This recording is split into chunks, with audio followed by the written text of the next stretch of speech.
the Bennington Show on a Monday. I'm Ron Bennington. There's Gail Bennington. Yo. I'm Ron Bennington, and with us as always, Mr. Rich Foss. I don't want people to think that I'm trying to get fifth mic. I was in the building. I stopped in. I know I was here last week, but it's always, I'm still starstruck from sitting next to Gary Oldman I think it was last week. By the way, do you know I heard the reason for that too, why he came in? When you said, I saw Gary Oldman, and I'm like, oh, he's great. And you're like, could we get him in? I'm like, no. A friend of his wife's was listening, texts the wife, and then the wife said, yeah, okay, we've got a few minutes, and brought him in. Is it amazing? It's crazy how I make things happen. You do. You are the straw that stirs the drink. And by the way, all we're hearing is about you and Bonnie on the Thanksgiving show. People are going crazy. It was so much fun. Besides the fact that Artie came up alive. Could have been the last show. Would have been the giant. I mean, because the over-under was 10 more minutes. It was, the whole night was so much fun. It was unbelievable. It was really a great time. The pictures are up on the iBang right now, and the one that's getting a lot of buzz is you and Bonnie making out. I know, there was a big out in front of everybody. Romantic kiss. Wait, where's that at? All right, well, they're the two. By the way, just go, Chris, please. Chris, why wouldn't you go to Voss and Bonnie? That's who we're talking to. Look how great so Bonnie cute. looks. I love there. that jacket. I know the jacket's great. I'm trying. Now keep going down.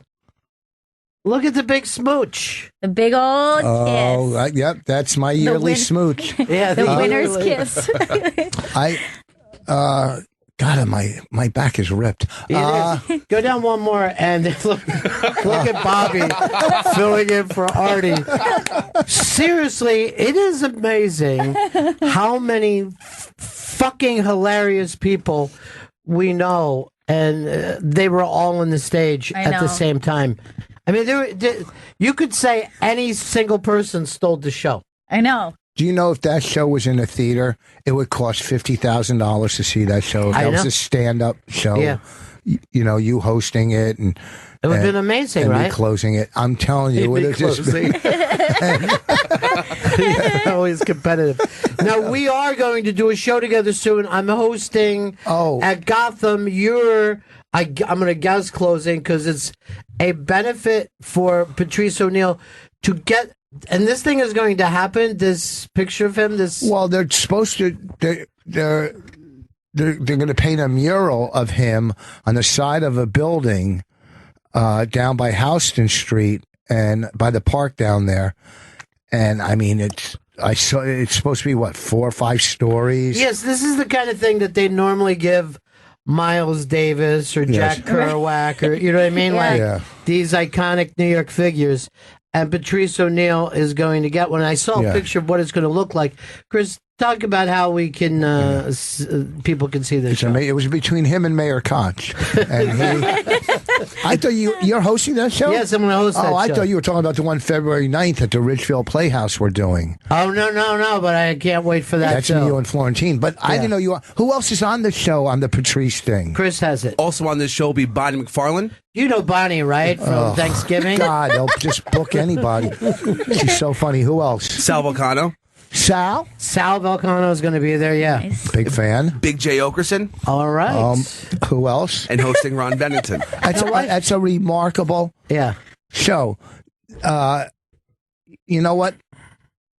I'm not even going to try to close that one. Really? Who are you going to give it to? I'll give it to Big J. Follow that dog and pony show. Pony show. You're actually doing more material now as he's doing more crowd work. Well, because on the road, if I'm doing an hour and 20, I'll do some crowd work. But it's so. For me, I've done it. I've already. I know. You know what I mean. It was a. I'm trying to just do more material and say more things and just. I don't know. I mean, when I do like on the road, the second show, like on Friday or Saturday, I'll do more crowd work. Like the first show, I'll do mainly material, and then the second one, I'll do more crowd work because That's where I'm going to come up with new stuff, and I'm already bored of doing my set, the show before. But Big J is so good at crowd. He's so good at it. And like when we judge roast battles, he'll go off into rants that are so funny. He's crazy. He went from just a comic to a great comic. I didn't see it. All of a sudden, he's. When do you think it happened with Jay? When I stopped doing crowd work. No, I don't know. All of a sudden, I watch him, especially with the roast battles. Yeah. Because I don't sit and watch the stand-up, sets. Yeah. But during roast battle, it's so funny and clever and quick. And some of it'll be voices. Some will be singing. He's really, really a funny. No, you guys do roast battle together every week, right? Every Tuesday. Every Tuesday. Yeah. And then still Louis J. Gomez hosting, though. Yeah. You didn't say that with a smile, but I could see that. He's got a lot of energy. He's good at it. They asked me, I turned it down. Not really, but no, he's good. It's a fun night. It's roast battle is mean. Yes, it is. It's really mean. It's mean, and you don't know how these people are. They're mean to each other, and then the judges were mean. So you're going, how you're mean to the two mean people. Yeah, how damaged are they when they leave the room here? And winning it does nothing. Does nothing. But I will tell you this: I was walking down the street. This is just because I was just doing one with you guys about 3-4 weeks ago. Yeah. And it starts too late. It's very exhausting. But I'm walking down the street. A fucking young kid, about 19, stops me. He goes, "Oh my God, you're a judge on roast battle." Oh my God. And then he starts to go through kids' names that he thinks are really good at roast battle. And I've never heard of one of them. Oh my God. And I'm just like, were you there at the show? He goes, "No, I was watching on Periscope." What are the odds I bump into a kid who was watching a Periscope of a roast battle, and then I have to fake my way through of who's the hot roaster? I love, hold on. Yeah. You are one of the judges for roast battle. I've seen you. I've seen your work. It was very so weird. Great. It's great. I guess they play it on YouTube or whatever. I don't know what. Yeah, I think you're right. I think it was YouTube now. I was lying when I said Periscope. I don't know. They're vicious. They're vicious people. The ladies are, whew, man. Now because they'll be like, so and so's dad died of cancer, which is better than her. You know what I mean? Like you're just like, oh, where'd they get this information? I know certain comics have said they actually start to wonder how did they dig that up? I know. It's not always stuff that they are good friends and tell each other. Well, there's a girl that battles, and her sister, when they were small, died in a hot tub because her hair got caught in the drain. Oh, my God. And they made jokes about it. And I'm like, I can't, I could never come up with something that clever. No, it's so hard when you're talking about a subject like that and the person just laughs it off and comes back with something else. You go home, you feel dirty. You have to shower. Chris, why can't we get you to plug this Patrice benefit? Rich will be performing as part of the Lisa Project NYC comedy fundraiser to benefit the 2018 Patrice O'Neal Tribute Mural next Monday, December 4th at 7 p.m. at Gotham Comedy Club in New York City. Go to gothamcomedyclub.com for tickets. Also performing on the show, Bonnie McFarlane, Sal Vulcano, Big J. Okerson, and it's hosted by Ron Bennington. Nice. Now, I don't think there's going to be anything funnier than when we see this mural go up. I think we're all going to fall out just seeing a giant Patrice mural. And it's funny, I remember before Patrice died, he felt like he didn't get enough respect from the industry. And now it's like he's in some kind of Bill Hicks world. Yeah. Yeah. He's definitely dead? got that same. Yes, dead but honored, and people are like, "Oh, what do you think Patrice would have said about this latest news thing?" He does have that kind of patron saint of comedy thing where people say, "What would he have said about whatever?" I'm always thinking too, what would Anthony Cumia say if he was still in the radio? Anytime something comes up, and then I know, something starts with Zeke, something you could be fired for. Well, Patrice was always so outspoken and honest, you know. So, you know, and he never always took the right side, you know. He stuck up for Imus. Mm-hmm. You know, he was just, he was a great comic. I'm glad that I got to teach him. I'm glad that he's done such great work. you know. So I mean, it's so funny. You're right. He was going to blow up after that roast. It felt like it, right? Yeah, that it was his time. Yeah, you know. And by now he would have fallen, but he would have. Oh yeah, he would have been one of the pictures that we see on TV. There's no doubt about it. But he would have had that 2-3 years of loving life. Here's an interesting thing. If he would have blown up, right, where would his shade have gone over? Who got some heat that wouldn't have had it because Patrice was around? Vito, you're kind of a comedy historian, so I'm going to go to you, Vito. Didn't Craig Robinson take his spot on The Office after? Does it always have to be black other than black? No, they were on together, by the way. And then Craig Robinson said to me, Patrice would still be on this show. He's the one. He just walked away from it because it was too much waiting. He didn't like to fly either. Yeah, he didn't like to fly at all. So he had to go back and forth. He wasn't like living there. No, he didn't want to live in L.A. Yeah, he didn't want to go back. But you would see there's like a couple episodes that he's on, and he's doing almost nothing, and it's hilarious. Like he'll just yell something out, and it's really funny. And you're like, if they would have moved that part up bigger. But Craig Robinson's like, look, nobody wanted him gone. He'd still be on the show to this day. He wrote out the entire thing. Chris, who do you got? Who's shade? I think Kevin Hart. Not to be a black thing. Wow, that is a racist thing, but I see it as completely different. They're not similar. Not at all in the same. Other than they're both black. Yeah. Oh my god. Yeah. Fucking racist. Other than Kevin looks like a wart on Patrice. I would. Yeah. Who would not have blown up? Yeah, because Patrice would have been in that slot.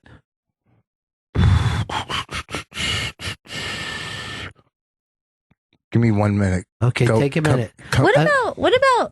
I know it's very different. This is like almost polar opposite, but maybe Amy Schumer because of just being like a new edgy voice. But remember, in that roast, he seemed like he was more mad at Amy than running with it, which was, to me, one of my favorite moments, because you just take a roast and he yells out, I'm dying from this shit. You know what I mean? But I thought that they were great together in that moment. It was my favorite moment of that entire night. He also kind of went after Jeselnik during that roast. Oh, yeah. And he scrapped a lot of what he wrote. He ad-libbed a lot of that. Because he was so disgusted when he got up there, how the people were talking about him. And he's like thinking, who are they to talk to me like this? I'm not going to. I'll say this, and it's not to take away from anybody, but just because there's so much space.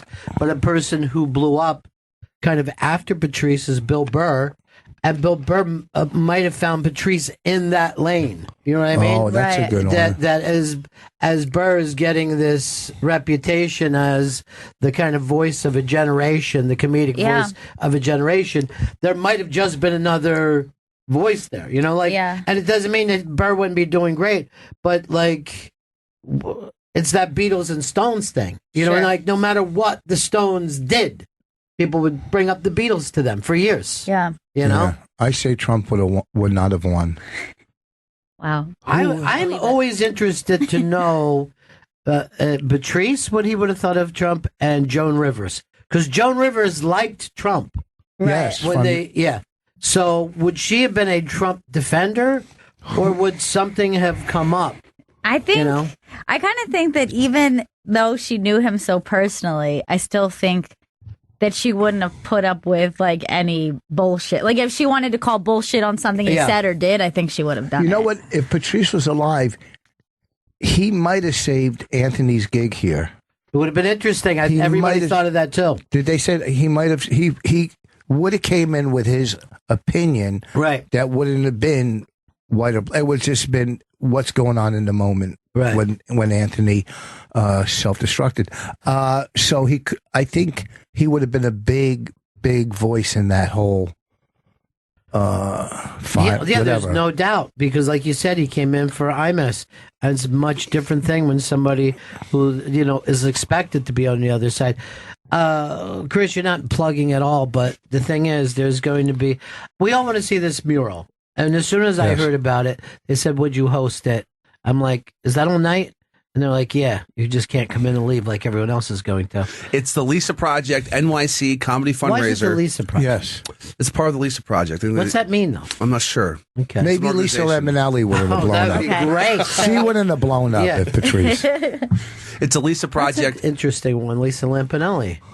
The Lisa Project NYC comedy fundraiser to benefit the 2018 Patrice O'Neill tribute mural next Monday, December 4th at 7 p.m. at Gotham Comedy Club in New York City. GothamComedyClub.com for tickets. All right, here's one I think would have been in trouble if Patrice would have lived.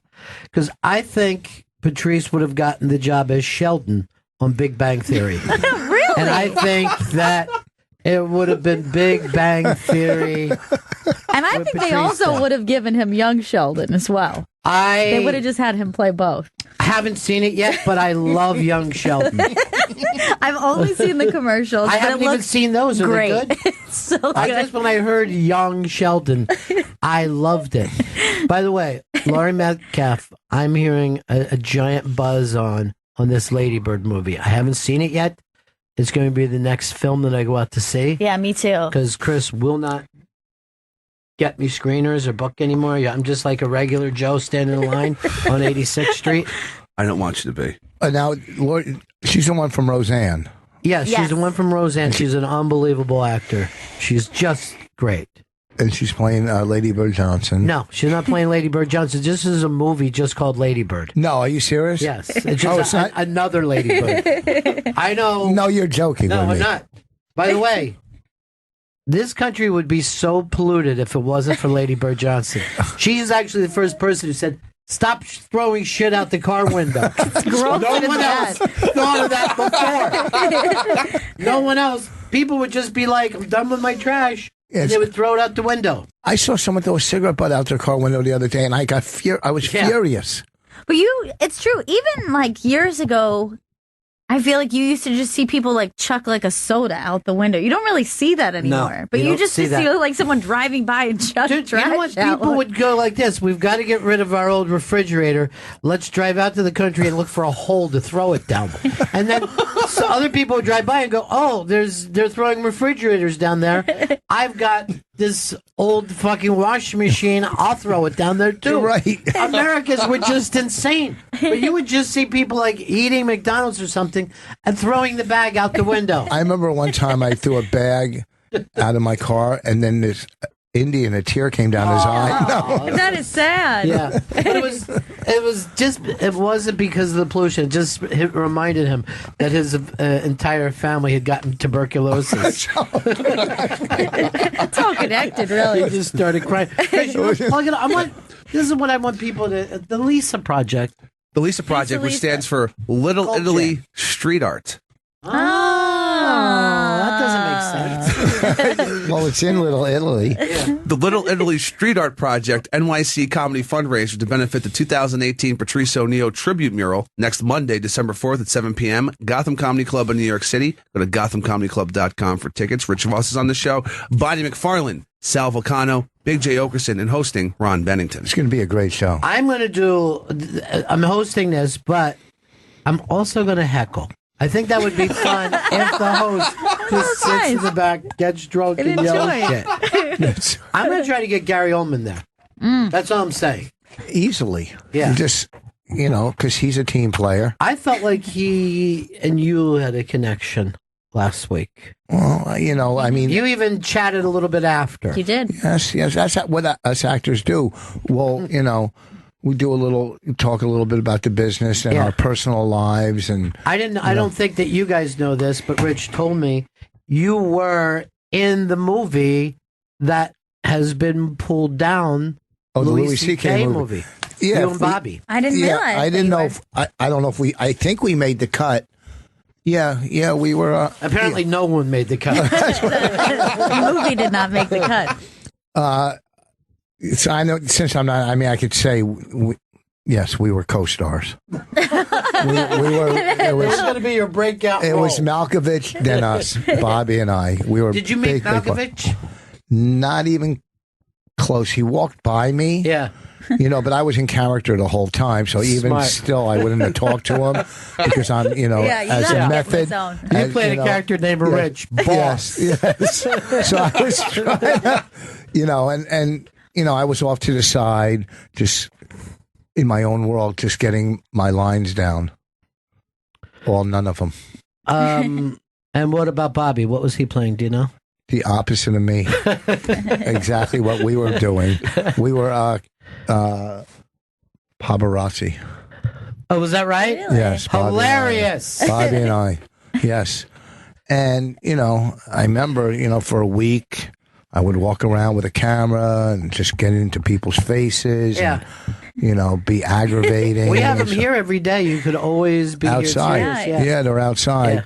And I don't know how many times I have to pretend to walk out and try it again until they finally not take a picture of me. Who do you think is the most paparazzi person that we've ever seen here? Because I think I have an answer. I know for a fact who it would be. Who do you think? It would be Taylor Swift. Taylor Swift? I've seen Bieber up here very early on. I saw, and I couldn't even see who it was, but it was Blake Lively. Yeah, And that's the one I was thinking. They went crazy for her. There was tons of people outside. People came inside. Everyone that was the first time I really saw it was flash bulbs snapping kind of look, and everyone. Here's the weird thing too. She looked gorgeous in the middle of that crazy. Who is she? She was on something. Was it Gossip Girl? Yeah, and now one she's of a those. movie star, and she's married to a movie star, which always gets your heat up more. Ryan Reynolds, I think, is her. Yeah. Oh, 2 10s. Yeah, she's gorgeous. He's like, okay. You've already got Bonnie. Your life is already great. Who's? Yours. We saw you guys. You were the it couple, the king and the queen of the prom. Yeah, but who else is going to make out there? We're all, She looked good that night, Bonnie. Yeah, she I'm looked telling you, fantastic. She Very looked stylish. like she looked like she was on the show Deuce with that coat. That coat. Yeah, it's so weird. Like at night, she looks so hot, but then when you're home, it's like you just want to. You know what I mean? No, not at all. No. Not at all. Rich, thank you so much for thank you. stopping by, my friend, and I will see you I can't wait till next this Monday for the big Lisa Yes. project. Yes. Rich Voss will be performing as part of the Lisa Project NYC comedy fundraiser to benefit the 2018 Patrice O'Neill tribute mural next Monday, December 4th at 7 p.m. at Gotham Comedy Club in New York City. Go to GothamComedyClub.com for tickets. Also performing on the show, Bonnie McFarlane, Sal Vulcano, Big J. Okerson, and hosted by Ron Bennington. And you can see Rich at the Velveeta Room in Austin, Texas, December 8th and 9th. Go to Sweet. richvoss.com. Yeah, I Love that can't wait. place, man. I can't wait Yeah. to get down to Austin. That's going to be great. Thank you, for having Ron White just moved there. I saw on. He had just put out I think it was a Periscope, but I'm calling everything on social media. Yeah. Periscope. It's all But his Periscopes. new pad. So look him up, man. It'll be great to see you guys together. Maybe we'll play golf. All right. Thank you for we'll having me be right again. back. The great Rich Voss. This is Bennington. Ron and Gail Bennington. Bam, bam.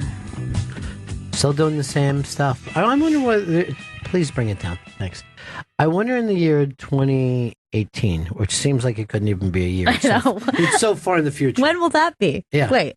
That'll be in another 30 years. What are you doing hidden in here? Good thing, right? Thank God for Gail.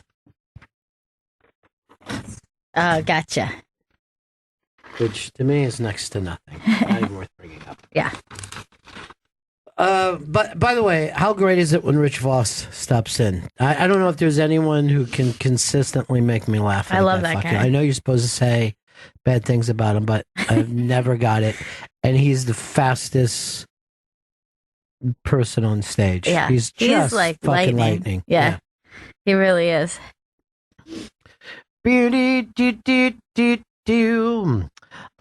So the Bennington shirts are out there, and today's Cyber Monday.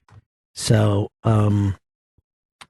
Everyone else likes to give a deal on this. I say we raise prices. Okay, good idea. Cyber Monday. Because we do things a little differently in the It's Bennington just Show. another Cyber Monday.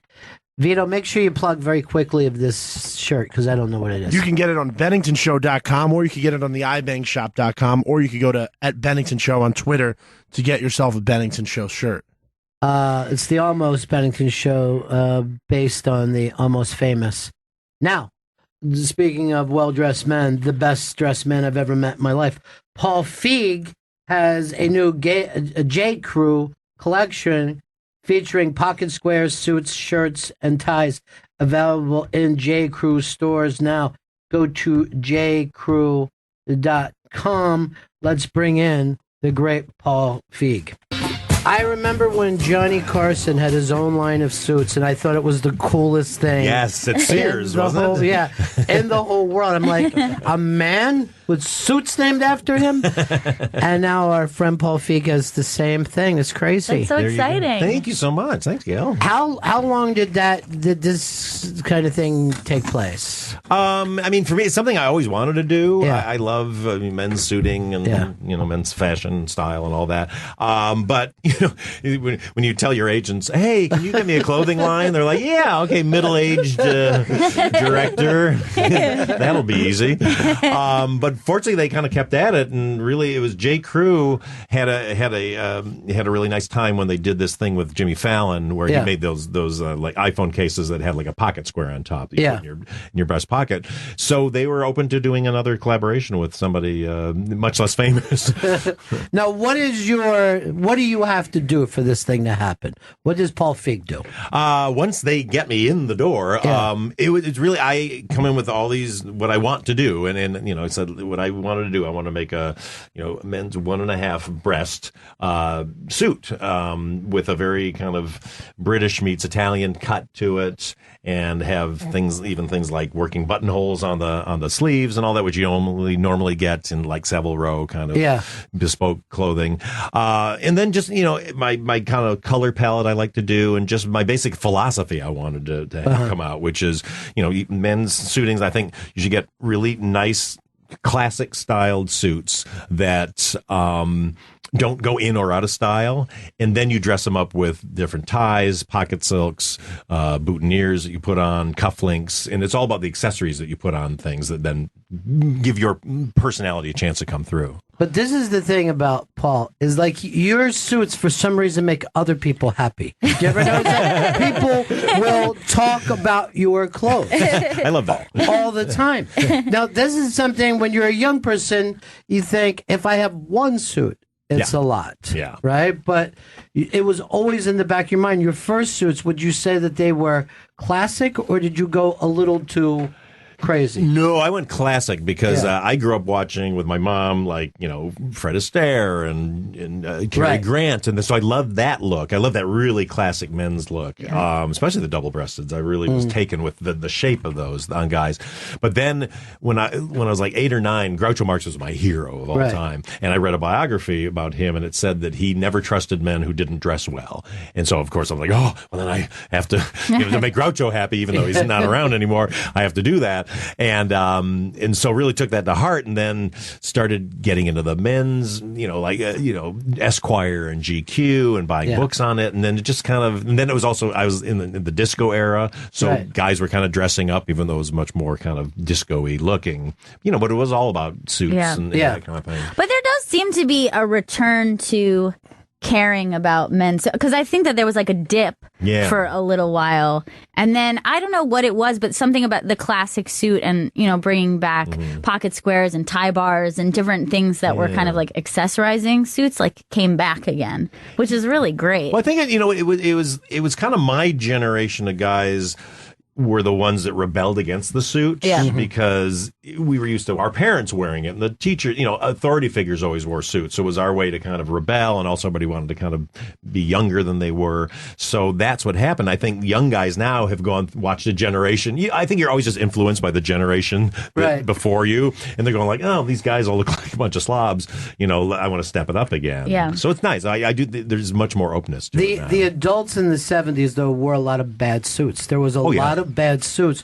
Where you look back at the '60s suits, and it was much cooler, much sleeker design. It was great. But you know what fascinates me about 70s suits is that they're like somehow that fashion revolution took place and everyone was on board, despite the fact that was so loud and so bizarre and so different. Yeah. And this wasn't just like a couple guys in New York City. Like people's dads and people's grandfathers were wearing like loud 70s suits. And you're going, how did everyone agree to do this? No, there was a collective loss of just sensibility. My dad, we've got the funniest home videos or home movies. We went to London in 1976 and walking around Trafalgar Square with all these, very modestly dressed men in these dark suits is my father in a yellow leisure suit wearing this like straw hat with like polka dots on it. It's just like, oh boy, this is the worst that we had to offer. I don't know why the same guys that made fun of hippies suddenly they let their hair get shaggy. They had big sideburns and stuff. Sideburns. Yeah. Well, that's like I was watching. It's fun to watch, like the old Playboy After Dark. Yeah. Well, who was it? It was like Mort Saul, I think, was on, and he's wearing a medallion and had like mutton chops. It's like, oh god, it just doesn't work. Well, even you saw like Carson would have on a Nehru jacket and a turtleneck. Yeah. It was just like it's fascinating. I think Vietnam exhausted people so much that they just kind of got exploded with I don't care anymore. You know what I mean? I can't put up with this. And everybody did, I think, kind of want to be young or go for the young trends because I think it was the first time that sort of youth culture had so much power. Right, that's true. So it's like, whoa, we got to be like them. And then but then it just trickled down into grown men trying to look like kids. Right. And at a certain point, I think, like in the 70s, the people were like, I'm 45, they're going to get rid of me. Yeah. I've got to act like I got to hip it up, man. You're like, they're going to get rid of you faster if you dress like that. Exactly. All right, Daniel Day-Lewis is doing a new movie about fashion. Oh, yeah. With Paul Thomas Anderson. And what I understood is he went in and designed and was doing stuff. And buttonholes that you just brought up was part of what he was working on because he gets so crazy about it. But I saw the trailer for this. I'm really looking forward. Oh, I haven't seen that yet. Yeah. It's very exciting. Yeah, Paul Thomas Anderson is genius. He can do is. anything. And this is it for Daniel Day-Lewis. He walks away. So is he for sure? Because I feel like I've been hearing that out of Soderbergh for 10 years now. Yeah, there's certain. I think that because he goes so far with it that he just doesn't want to do it to himself. When you go, you don't have to live it. You could just come in here. Right. Just make it a job. Yeah, exactly. Well, that was the quote from Laurence Olivier to Dustin Hoffman when they did Marathon Man. It's called acting. Don't stay up all night. Just pretend that you stayed up all night. But when we watched the trailer, you kind of said, I wonder if this was the one that really got him because there's clearly like a darkness to the role. Yes, there is. And maybe really? he just went too dark and went, man, I can't continue to do this to myself. I gotta see this. Now you've got something new that you're working on too, right? Getting away from your normal kind of funny. Yeah, I mean it's still fun, but it's much more in the kind of the thriller, mystery, Hitchcockian kind of genre. And it's Anna Kendrick and Blake Lively. Fun, but it's much more in the kind of the thriller, mystery, Hitchcockian kind of genre. And it's Anna Kendrick and Blake Lively, and we finished shooting it about a month and a half ago, and I got my first test screening coming up in a couple of weeks just to see what we have on our hands. But I'm really excited about it. It's called A Simple Favor, based on this book. It was a thriller, and then this amazing writer, Jessica Sharzer, came on and did a great pass of it. And it got sent to me because I have a deal at Fox, a first look deal with them to make movies.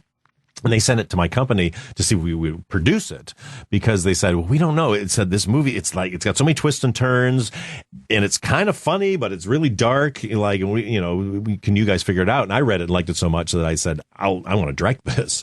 Cause again, I love genres and I've always wanted to work in this genre. And I'm thrilled. We had a great time on it. And, Blake Lively plays a character that you will not expect. She's kind of our villain and she just embraced it with a gusto. We were talking about people that we saw paparazzi blow up here before because we've had everybody come in. And one day Gail and I were walking in and we just see this commotion, this Beatles-like commotion. And little Blake Lively was just sitting in. And here's the strangest thing. She looked beautiful. Like in the middle of this madness, she had all this grace about her, and we were just like, wow. Oh, it's crazy. Yeah. I would say that Blake's so beautiful that she's the only person I know that can survive a freeze frame on an Avid. Because when we're editing, they're always time, just kind of freeze, and somebody's like, their eyes are half open, and every time it's frozen, it's just like this beatific picture of Blake. And then Anna Kendrick is so beautiful and so good in the movie, and she's just really, that's what drew me to this. Yeah. This was this lead character who is this mommy vlogger who kind of gets pulled into this really dark thing that happens. And but I love it because it's like this nerdy, funny character, and so Anna she's just a rock star. She is just the confidence that kid came in with. Yeah. She was like overnight America's sweetheart kind of status, where it's just like all of a sudden everyone just was obsessed with her. Not too long ago, I'm watching this movie with her and Sam Rockwell, and Sam is just crazy, right? Mm-hmm. And she is step for step with him. And I think this is an impossible thing to pull off. Sure. To go, I'm going to go as batshit in this role as Sam Rockwell does. Mm-hmm. And it happens, man. She's just, there's certain people that just come in with it. Oh, totally. And but at the base, you have to be a great actor. Yeah. Because then you can go big, you can go over here, go crazy with this, and it always feels real, right? And that's the biggest sin somebody can commit is losing that reality in a performance, especially in a comedy performance. And that's the director's job too, to go gently. Oh, you're exactly. But we're still only as good as they are. Right? Somebody's like, hey, let's pull it back, Yeah. I find more times though with the great actors I'm working with, I'm actually going like, you can push this a little farther. Really? Yeah, because they're always afraid of going too far. But I know they won't go too far because they have a natural limiter that kind of they'll go, if I push them to the ceiling of that limiter, then you get like that extra thing where you're like, oh my God, that's so much fun. Well, I've seen you direct, and it's always amazing to me how close you are. Like physically close and handing, like, this is great. Yeah. Let's go there. And it is, to me, the most complicated thing I've ever seen, but you're the calm. You're the calm in the middle of that. Well, you have to be. But I honestly, I get really happy when I'm doing it. You love it. I do. I really do love it. I love it. And because I love the actors and I love the process with them. And again, the excitement of like you're working with somebody so talented that you go like, try this, and then it happens, and you're like, holy shit! Right? Like, I didn't even know that was going to work.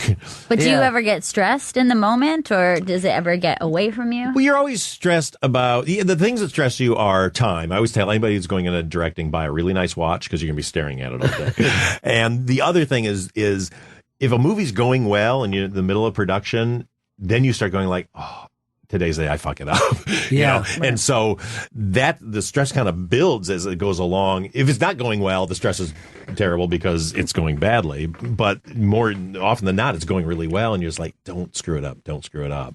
And on the weekends, you're not directing, but what kind of work are you doing when it's the week? I try to kind of go down a little bit. Yeah. I never have my editor, with me on the set. I mean, in the town that I'm shooting, he'll come in occasionally when we have to do a big sequence just to get his advice of what he thinks I need. But no, I need to kind of. I do what they call French hours, which is instead of working a 12-hour day with a lunch in the middle that then goes into overtime and go 14, 16-hour days, we do 10 hours straight, no lunch, no meal. They just bring food around the whole time. And at the end of that 10 hours, you're done. But what's great is then you have a normal work day. People aren't like out of their minds tired and crashing their cars on the way home, and you have a nice civilized dinner with your wife and have a drink and come back the next day. And I think it's a great way to work. But weekends I just try to chill a little bit and get reading done, and I prepare for the next week and think about stuff. And especially as you're going along, you're always wanting to see if you need to readjust the script based on what's happening on the set, or if somebody's doing something, you go, oh, that's fun, let's exploit that. But try to keep it normal life. But when he's talking about the lunch hour, I saw the food on his set. It's just tremendous. These things coming in, and everybody eats that food. It's like the stars are there, the crew is there. It was really amazing to see that feeling. Like I had no idea it would be like that. And even when you were showing like outtakes, and it was very, very funny, the whole crew was together, and you look over and the stars are in between people because they're friends with them. Everybody becomes friends. It's mind blowing. Yeah, no, I'm such a believer in just a communal spirit to it all, and really, it should be a pleasant, safe environment for everybody. Yeah. And so I really take pride in having that, not having a set that, is filled with angst. And my mind was blown too, because I'm watching people move like a school of fish. Like, I'm like, how do they all, no one is making these announcements and everybody's moving over to the next thing and the next thing. And then what was killing me about Paul is everybody would come up talking to him, and he's just in a conversation after a conversation. Because there's so many details. Yeah, it's all you do really is answer questions all day, which is fine. I love it. Yeah. But that's I think why on the weekends you just Yes. literally shut down. Yeah. And my poor wife sometimes, because at the end of the day she wants to know how things go, and it's like, oh, honey, please, let's just don't grill me. But it's I'm so lucky to get to do what I do, and I never want to forget that. And also, he's dressed to the nines. I mean, he had a walking stick with him. That's right. And you can dress like this now. jcrew.com to check out the Paul Feig J. Crew collection. If you were talking to young guys right out of college, what's the first thing that you would tell them to own to start? To start people on a budget. I would say get a basic suit, and they make obviously we have our J. Crew ones, which a 3-piece suit all in is just around $800. You're gonna have to spend a little bit of money, but honestly, even like at Zara in Banana Republic, you can find these suits that don't cost a lot of money, but then spend the money to find a good tailor and have it fit to you. Because I've seen guys wearing $10,000 suits that look terrible because they're not tailored right, and I've seen guys wearing $300 suits that look spectacular, and it's all about that tailoring. So I'd say get a suit that's a good basic suit that isn't too flashy, isn't too crazy, and then get some shirts, and then get a bunch of different ties and pocket silks that can express your individuality, and that will also make one suit look like a bunch of different suits, because it's just how you mix and match. Now, there's a lot of old school tailors that live in New York, but what do you do if you live in the suburbs? Is there places to go where you can find a good tailor? Well, I mean, most stores that you buy from will have a good tailor at them, but what you have to do is you just have to be kind of hard on them, because not in a mean way, but just you got to go back a couple of times and fine tune. I'm what they call in the business a wrinkle chaser, because I'll go back 4 or 5 times. He's like, wait, this isn't all hanging right, so I drive them crazy. Yeah. But you can, if you just kind of know what you want to make sure that the collar, the back of your collar isn't coming off of the separated from your shirt collar. You want to make sure that the sleeves aren't too long. Make sure the pants aren't too long. This is a classic mistake that so many guys. Every time I watch an award show, I marvel. Guys get up in those tuxedos, and this big, like an accordion of fabric down at their shoes. It's like, guys, did nobody shorten your pants? So just get that stuff right. All right, now, Vito, you're just starting your look, right? But he's a big guy.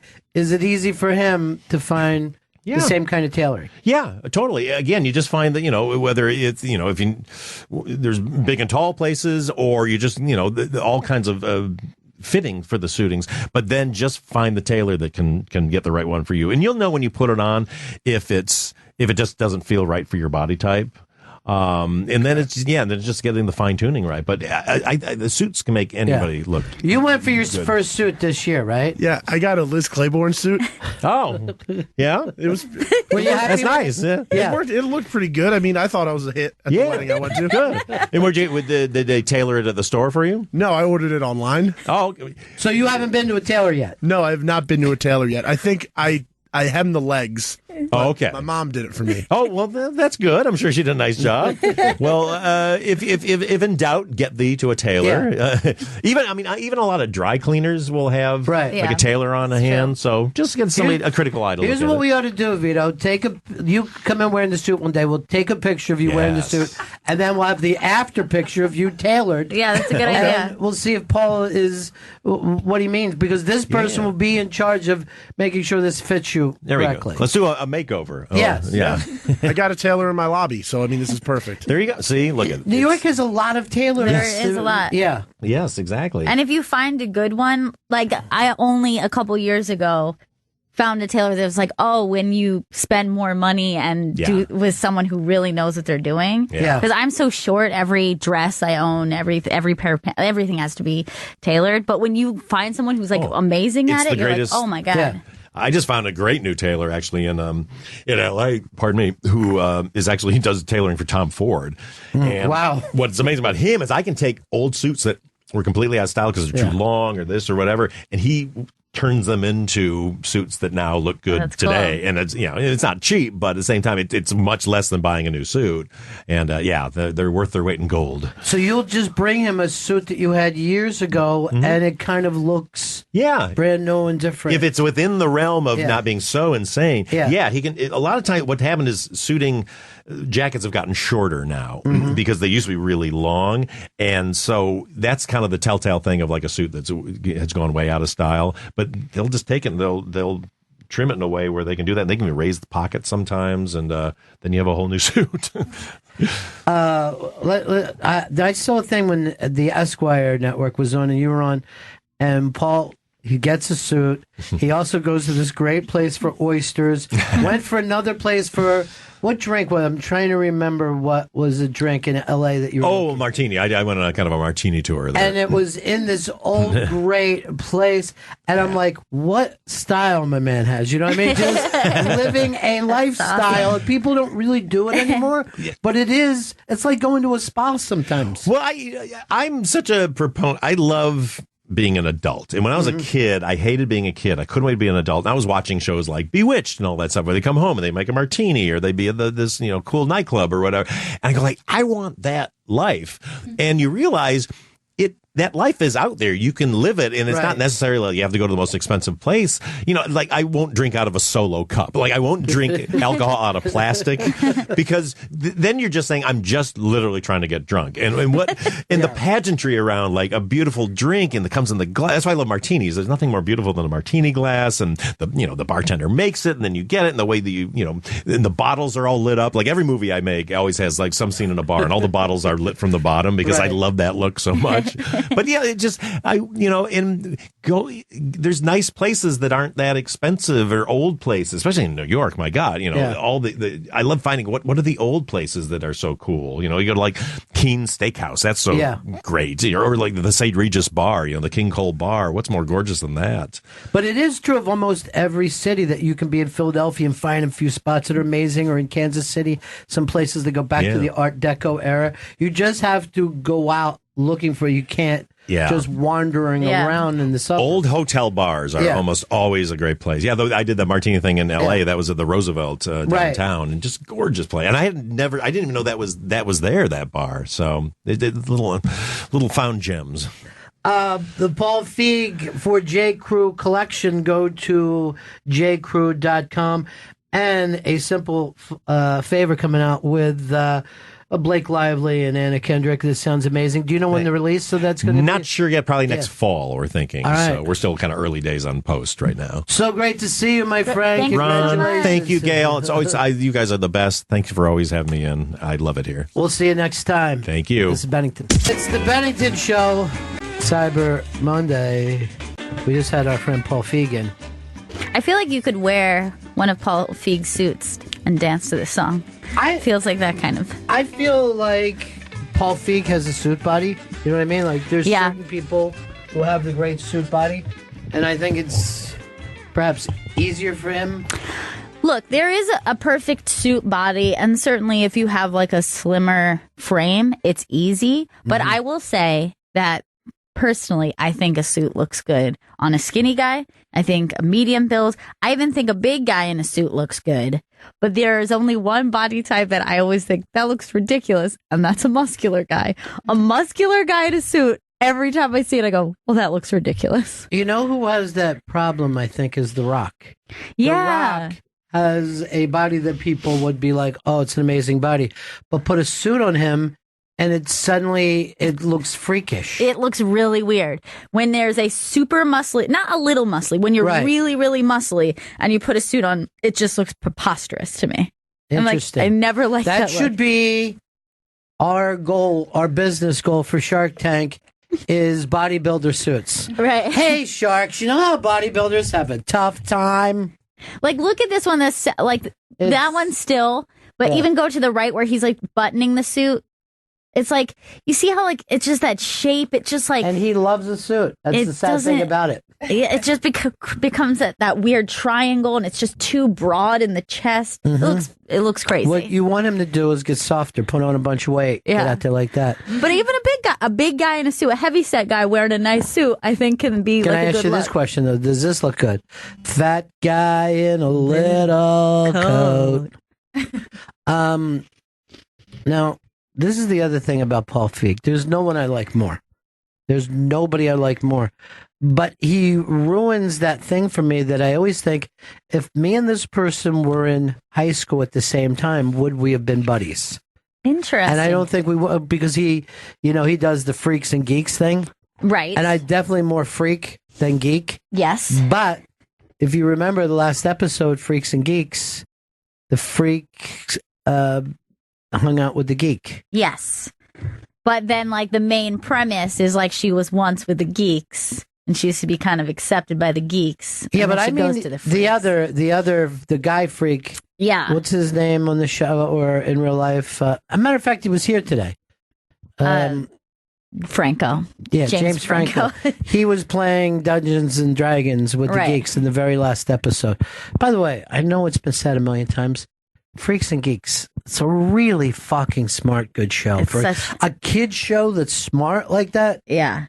Unbelievable. I loved that show. I actually didn't see it while it was on, and then watched it when it came out on DVD, which probably would have been like the early aughts, I think, is when they released. I'm going to agree with you. Yeah, I think I did the same thing. I watched them all. Binged. I mean, before we even called it binged. I binged it. What do we call it back then? I don't know. It's like I got a DVD of a show and I watched them all. For no apparent reason, I watched every single episode and I loved them all. Chris, do you have a wedding funeral suit? I do. I have one from JC. Why do you do that with the mic? I don't know why I picked up this habit. I never did before. But you're the producer of the show. Your number one thought should be sound. Yes. Chris told me that he spent a Thanksgiving, just two people at a little table in her apartment. Her home, yes. Just the two of you. Just the two of us and a dog. She was dog sitting. Aw, that is so romantic. Was it crazy romantic? It was very romantic. Did you have a turkey? Yes, she cooked a turkey. Yes. And what were your sides? Let's see. There was. Stop it. I'm not touching it. I just saw you do it. Did go oh for my it. God. Two types of stuffing, some kale, sort of salad type thing, some braised kale, and Salad Salad type thing. A Was salad it a type salad? thing is a salad. Was it You a just salad? did it again. I had it off. You did it. You just did it again. Jen? Chris, turn off your mic so that when you keep grabbing it, I don't have to hear it. What did you do for Thanksgiving? I woke up. My mom already had food prepared. She was cooking since 7 a.m, so that was like breakfast. You're like zero help. And then I went to my mom's friend's house, ate again, and then came back and ate again. It was just a day of food. Now, give me a side that you guys have that you don't think that we probably had. Do you have any specialty foods? I don't really. My mom got it from my aunt. It was like a cheesy noodle with like raisins in it. Yeah, I didn't have that. Cheesy noodle with Like raisins. cottage cheese. It was really weird, but it tasted so good. Yeah, it was very. Was it like a noodle kugel? I don't know what a noodle. Noodle kugel, eat a noodle kugel. Sounds like it's noodle pudding. Yeah. Like that. noodle pudding. It's a Jewish delicacy. Oh. Is that the same as noodle kugel? I feel like I it's the same kind of feel like vibe. it could be the same thing. Yeah. And again, it's something the Jews bring to our country, and I'm welcome to do it. It's very delicious. I find it to be delicious. This is it. It's cold, that's right? it. Yeah. Noodle kugel. You have it cold? Was it? Did you guys Yes, eat it cold cold or or hot? warm? Oh, no, we had it warm. Really? Yeah. It was I thought I ate it cold. I've had it both ways. No jokes. Don't joke. It does sound like you had it both ways, though. Shut up, everyone. Sean, what's up, buddy? Both ways. Both Before ways. Stop. Before it was binge watching, we called it marathon. Oh, yeah, because they would that's say a true. marathon. Like you would watch, say, if you were me, a marathon of the real world. Right. They would. That's what they would announce. There's a real world Right. marathon on all That is weekend it. long. It's going to be Seattle, and you're going to see some really crazy things. They've crossed over, and one of the cast members is banging a producer, and we're going to show you. And then later, the slap heard around the world. All right, I'm going to make you guys guess this because I know it for a fact. Where do you think Paul Feig grew up at? Would you guys like to write it down or go one at a time? What are you more comfortable with? Write it down. All right, write it down, everybody. And you at home can write it down as well. Pay attention to his personality and, of course, any accent that you could pick up with or words that are just used in that part of the country. I will tell you this. I believe he went to L.A. as a pretty young person, though. You know what I mean? Like he moved out to L.A. I see, Vito, you're writing down as well, but Chris has taken his and put it up to his breast. He's got it right on his left nipple. For Do you some really reason. think that Vito wants to copy for you? I don't know what he's doing. I'm just making sure he doesn't. Let me ask you this, though. How would it hurt life if he did copy off you? I want to have my answer. I don't want him to take mine. Since it means so much to you, I'm going to let you go first, Chris. Minnesota. I'll say Minnesota. Minnesota. Interesting. And you've based that on what? Paul Feig's birthplace and raising. What was that based on? I feel like maybe he might have had a Minnesota accent, but he lost it.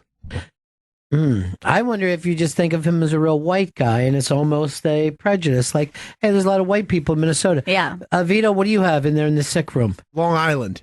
Long Island. Because he's friends with Judd Apatow, so I figured maybe that's why they bonded. Because Childhood friends. No, maybe they just bonded over their love for Strong Island.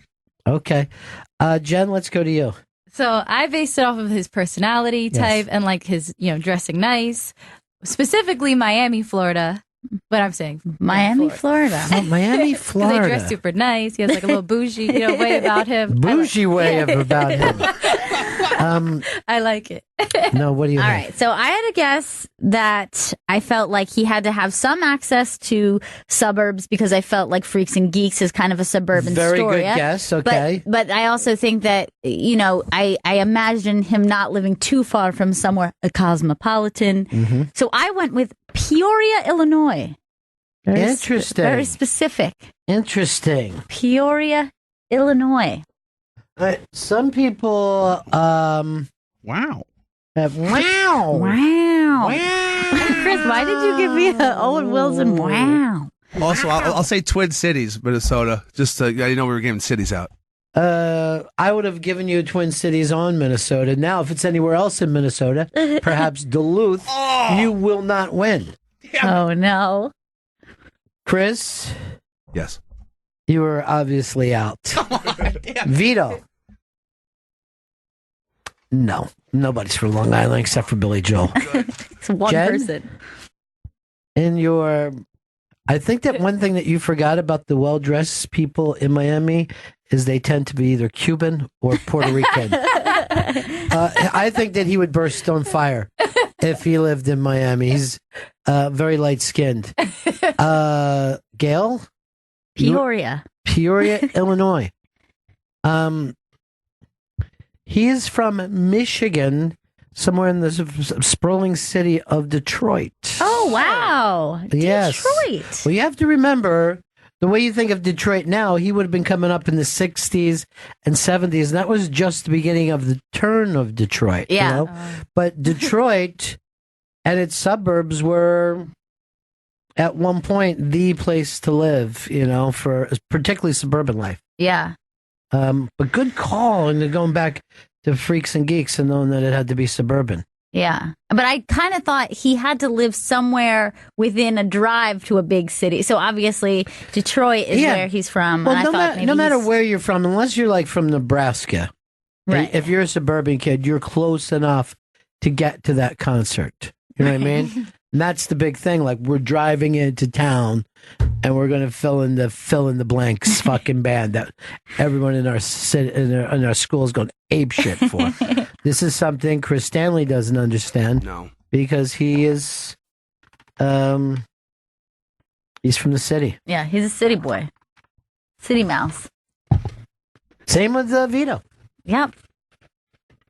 You don't know that suburban life. And I'm from Manhattan proper. I'm not from Queens. So you feel more urban than Chris Stanley. Is what you're saying. By the way, no one in history has said Manhattan proper because it's New York City. It's just meant. More urban than Chris. I mean, like Queens, you have yards and stuff. Manhattan, we don't have any of that. We just not where Chris grew up. You don't have a yard. Oh hell no! It's all concrete, Ron. All the parks were just concrete. And I will tell you this: there's yards in the Bronx, and I make the case that it's a far tougher borough than Manhattan. It's tough. Oh my God, the way they slapped that fucking. I know mic. you've got to get that mic stand replaced, so you have a nice smooth one. I got a we better do. idea. What if they replace themselves? No. It'll be so much easier. Would you be willing to do that, Chris? I am not willing to do that. I'll tell you that right now. I'd rather replace this mic stand or learn not to touch it. I think that's probably the. Maybe we could put like a little shock on it, like you guys are dogs. We'll put a little shock collar on you. Now, I don't know where this is at because I'm having trouble being connected today, but I know there's now starting to be pictures of people up in their Bennington shirts. And that's pretty...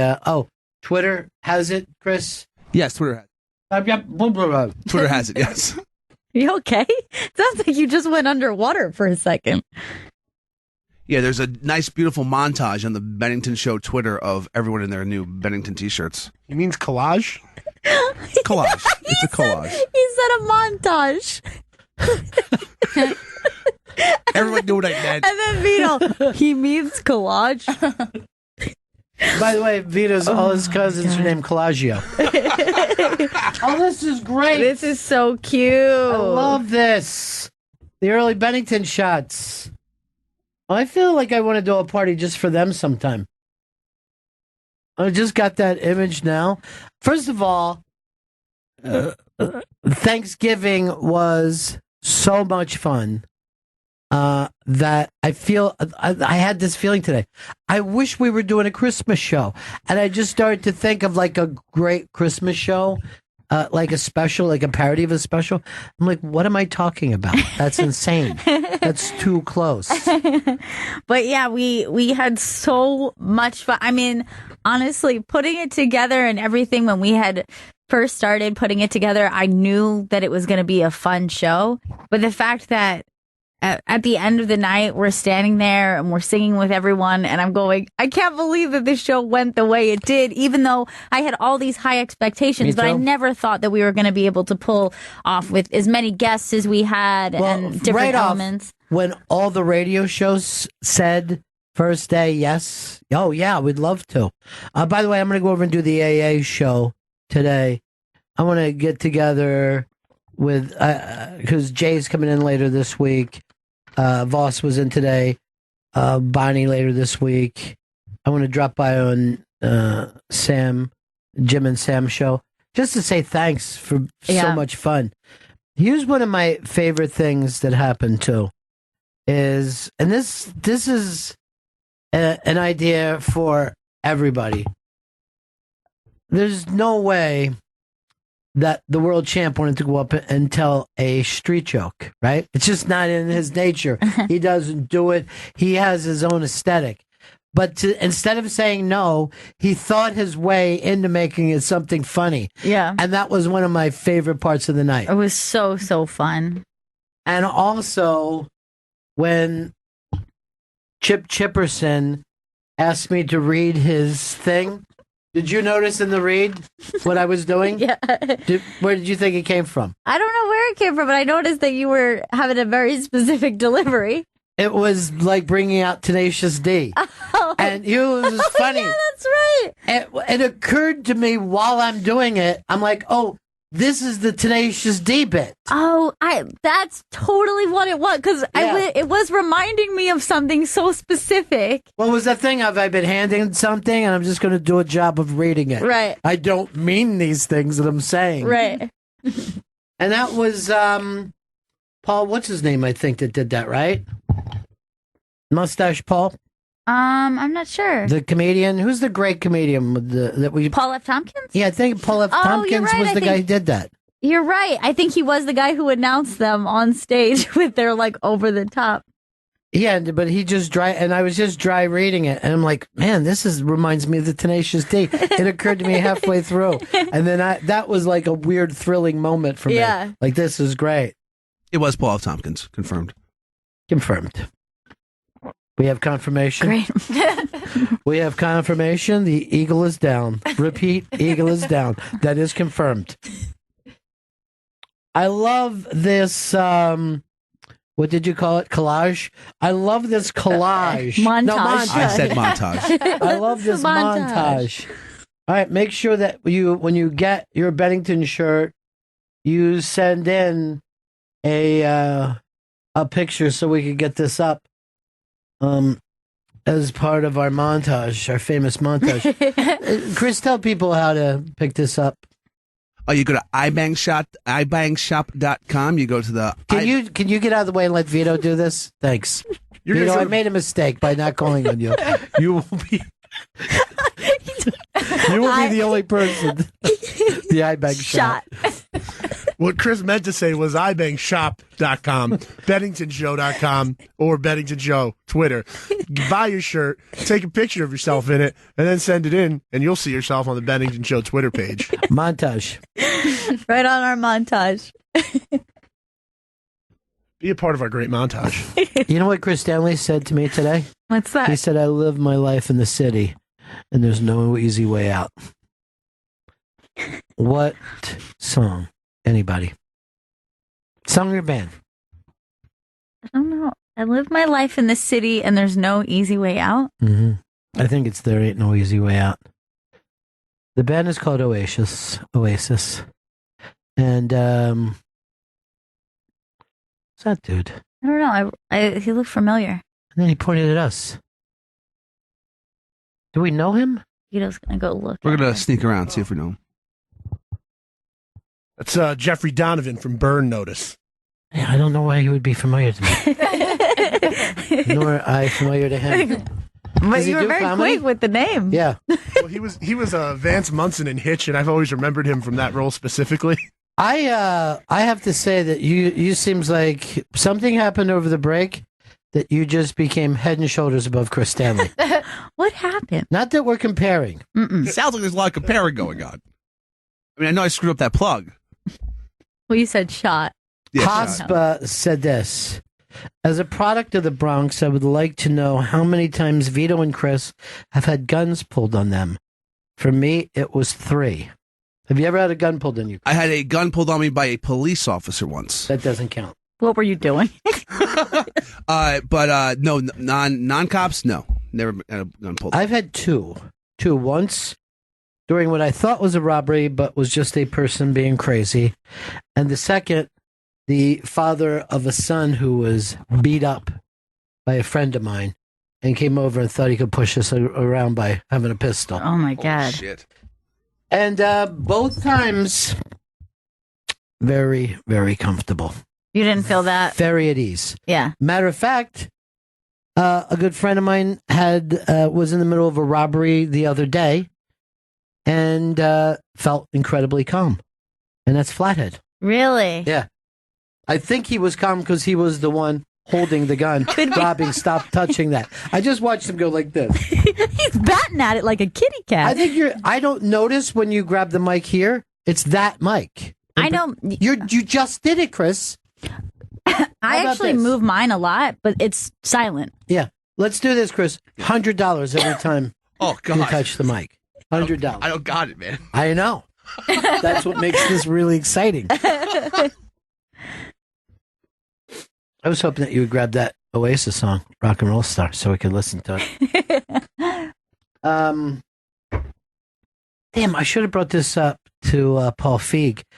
I watched a doc about, what do you call it when it's a bunch of movies? It's a franchise. Mm-hmm. The biggest, longest franchise in history is the James Bond franchise. It occurred to me, I've never watched an entire James Bond movie in my life. I find them to be, I don't know, ridiculous is the best way to put it. But this documentary was fucking fascinating. It's on Netflix. I've never watched a James Bond movie, ever. It's just really strange. And there are certain things like that make me think that I would at least enjoy watching them even as a novelty. Because I'm aware that they're not good movies. Right. But between like the music and the style, I was like, like there's a lot of fashion and there's sexiness. All that changes though, no matter what year it is. Like some years, these are very brutals, and then other people take it almost silly. To me, it always seemed like Batman, like a ridiculous, like the TV show Batman, which I feel is ridiculous in a good way, and then the movies, which are ridiculous in a bad way. Right. Vito, did you go see Justice League? No, I'm not a big DC guy. You mean the city? The District of Columbia? The movie, the comic book label. Let's go over here to Glenn. Glenn in North Carolina. Glenn, what can we do for you, buddy? Hey. Yeah, I feel like an idiot walking around in this Trump tuck shirt. Yeah. Is there any way I could exchange it for an almost Bennington shirt? You know what? There is a way. Let me look at this. The exchange is 11 Trump cucks to 1 Bennington. Ugh. Yeah, that's rough. Right now, most of the Trump cuck shirts are being worn by kids in Africa who are in a torn area. Well, that's good at least. I wonder why it's funny to Chris. I wonder why that's an amusing, fun thing. Jen's got a whole new look now. And you notice this? She took down one side of it. I think it's cool. Yeah. I like it like that. Yeah, it is cool. It reminds you of like when a wrestler would just take one part of his shirt down. It meant that, look, there's Edward Trunk. I just saw Sandyland in the hall and asked her if she was doing her Christmas show this year at Joe's Pubs. She said she was. And I said, well, you should stop by and promote it. And she goes, oh, honey, I would love that. And then I go, okay, I'll have my people get in touch with your... And then she just laughed at me because I fell into that stupid, I'll have my people get in touch with your people. Because I didn't want to just say Chris. I don't trust him. Not with somebody with that kind. To me, that was always a very stylish person. Yes, she's she's just so cool all the way around. But she's so stylish.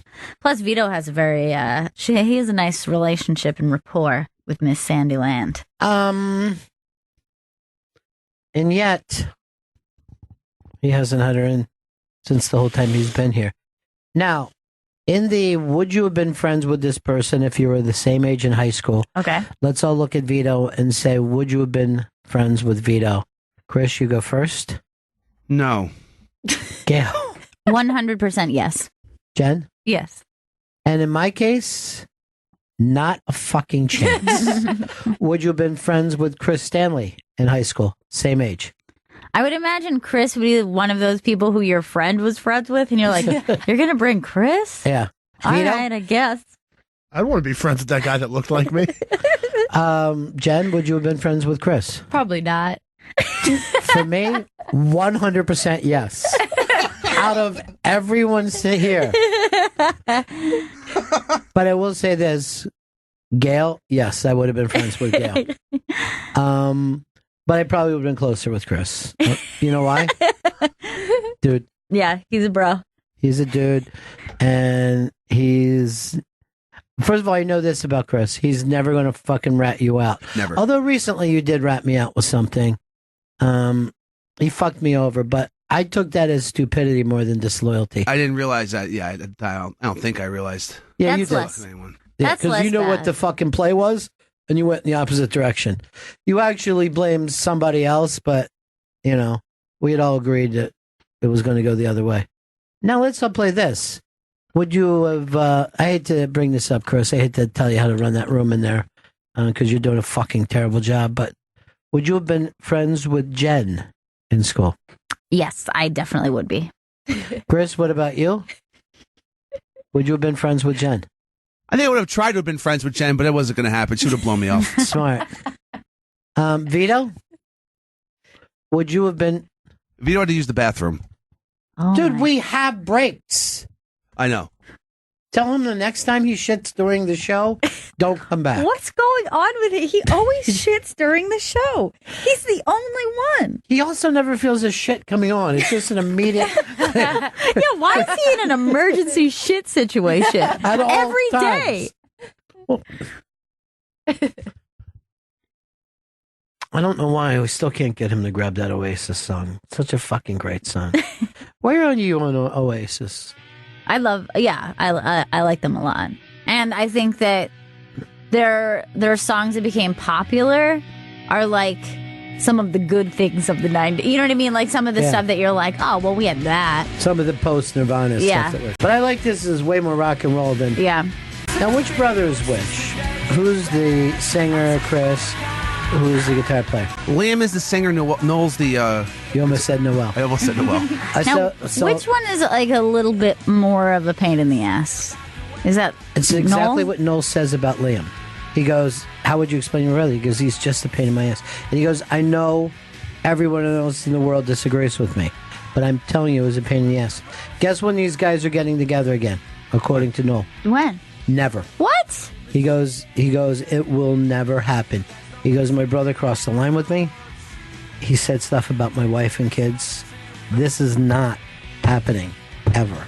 Oh, There no. is no way out. And that made me incredibly happy. That it's like the thing is done. Yeah, it's If just you done. missed it, you missed it. You missed it. There's nothing I can do for you.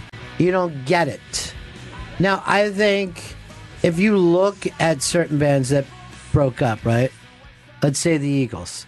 Did anything happen so bad they couldn't get together again? Probably not. You think it was just like differences, but nothing. But the Beatles, when people said stuff about each other's chicks, their long-term chick, Yeah. no, they never got back together again. And I don't think that if John would have stayed alive, it would have happened. Anyway, I think it was done. Now, when I was a kid in the 70s, I was sure that the Beatles would get back together. You thought And I was positive because it was talked about every day Yeah. by everybody. Every media would be like, when the Beatles get back together, it's going to be great. All right, so we'll be back. We'll be back here tomorrow on the Today Show. Hopefully the Beatles will be back together then. If not, we know it will happen. Remember, when the Beatles get back together, you'll hear about it here first. This is Happy Days. Everyone was sure of it. Now, is there even a person that is there a band that people are like, oh my God, I wish they would get back together?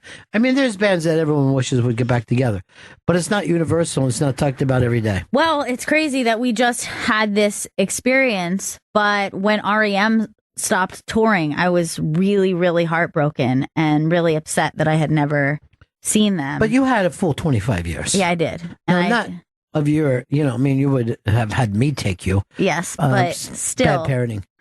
I really would have liked to have seen them live. So that was why I was like so thrilled when they came in. Dude, let me just tell you something, because I know we talked about it, but since I've last seen you, I've listened to so much REM. Yeah. And just going, oh my God, this is a great fucking band. Yeah. You know the decibel wines that you guys get, right? Mm-hmm. From Dan. Yeah. Dan wrote me, I think I just got it today. It might have come in yesterday. I don't know. But an email talking about he used to manage a rock band before. And his thing was Talking Heads. And he had seen, what was the side project we've had them in before from Talking Heads? Tom Tom Club. Yeah, yeah. He acted like the Tom Tom Club was one of the greatest shows he've ever seen in his life. And I'm like, yeah, that's because they're so funky. Yeah. They're just funky, and you got much more live out of a funk band than you do even listening. But Talking Heads was such a fucking incredible band. And I feel like if I could put them together today, let's suppose I got 10%, right? If I could put this thing together. Is that asking too much? No, I don't think so. No. I would be getting 10% of $100 million. I think there's a fucking $100 million sitting on a table. Yeah. I think people will come out of the woodwork to see Talking Heads because I that would go fucking crazy. band is amazing. Yeah, I would love to see them live. That boy's still leaking shit this deep into this. I can't believe it. I'm really concerned because I'm I not used at to worry about Chris's habits. He doesn't go in the middle of the show. I know, he saves it at And the then end of the he show, just- but he's on a dead run. Sue and Mass. Sue. Oh, hey, Ronnie. Hey, babe. I was calling to tell you that my daughter, 1 year sober, is moving into the Bennington house today. And I wanted to thank you for building another sober house down here in Boston. Well, it's just a pleasure, and I hope she stays with it every day. Let me send you into the pretty good prize closet. Maybe we'll give you a nice present.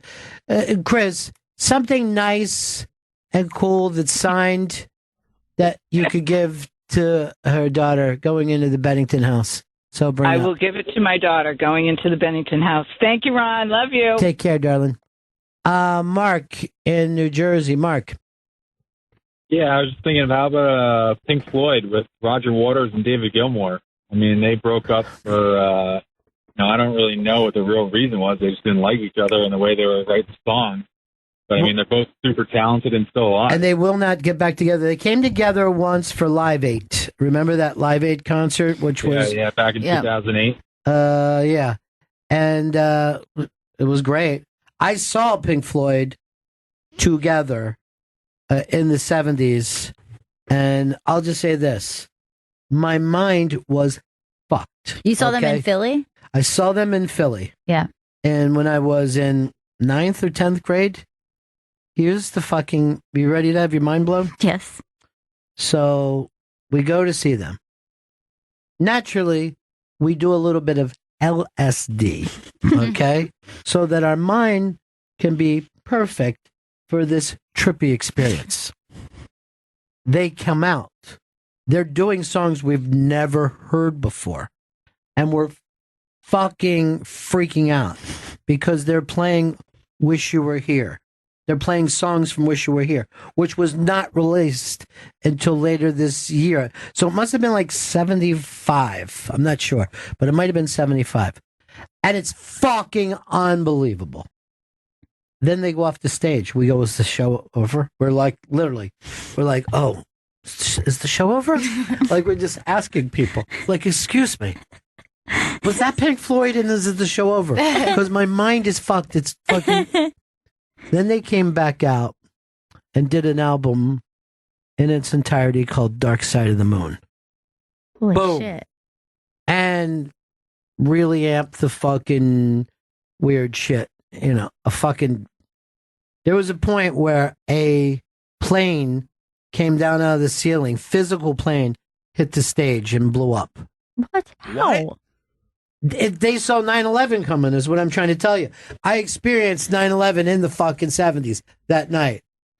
And then they get off and they come back and did Echoes. And it was mind-blowing. Holy shit. Now, do I need them to get back together? No, I can't have that experience again. I saw them again during the Animal Tours. Not as good for me because suddenly the masses were in them. Right. And I saw some kids doing the bump. Doing the fucking bump to Money.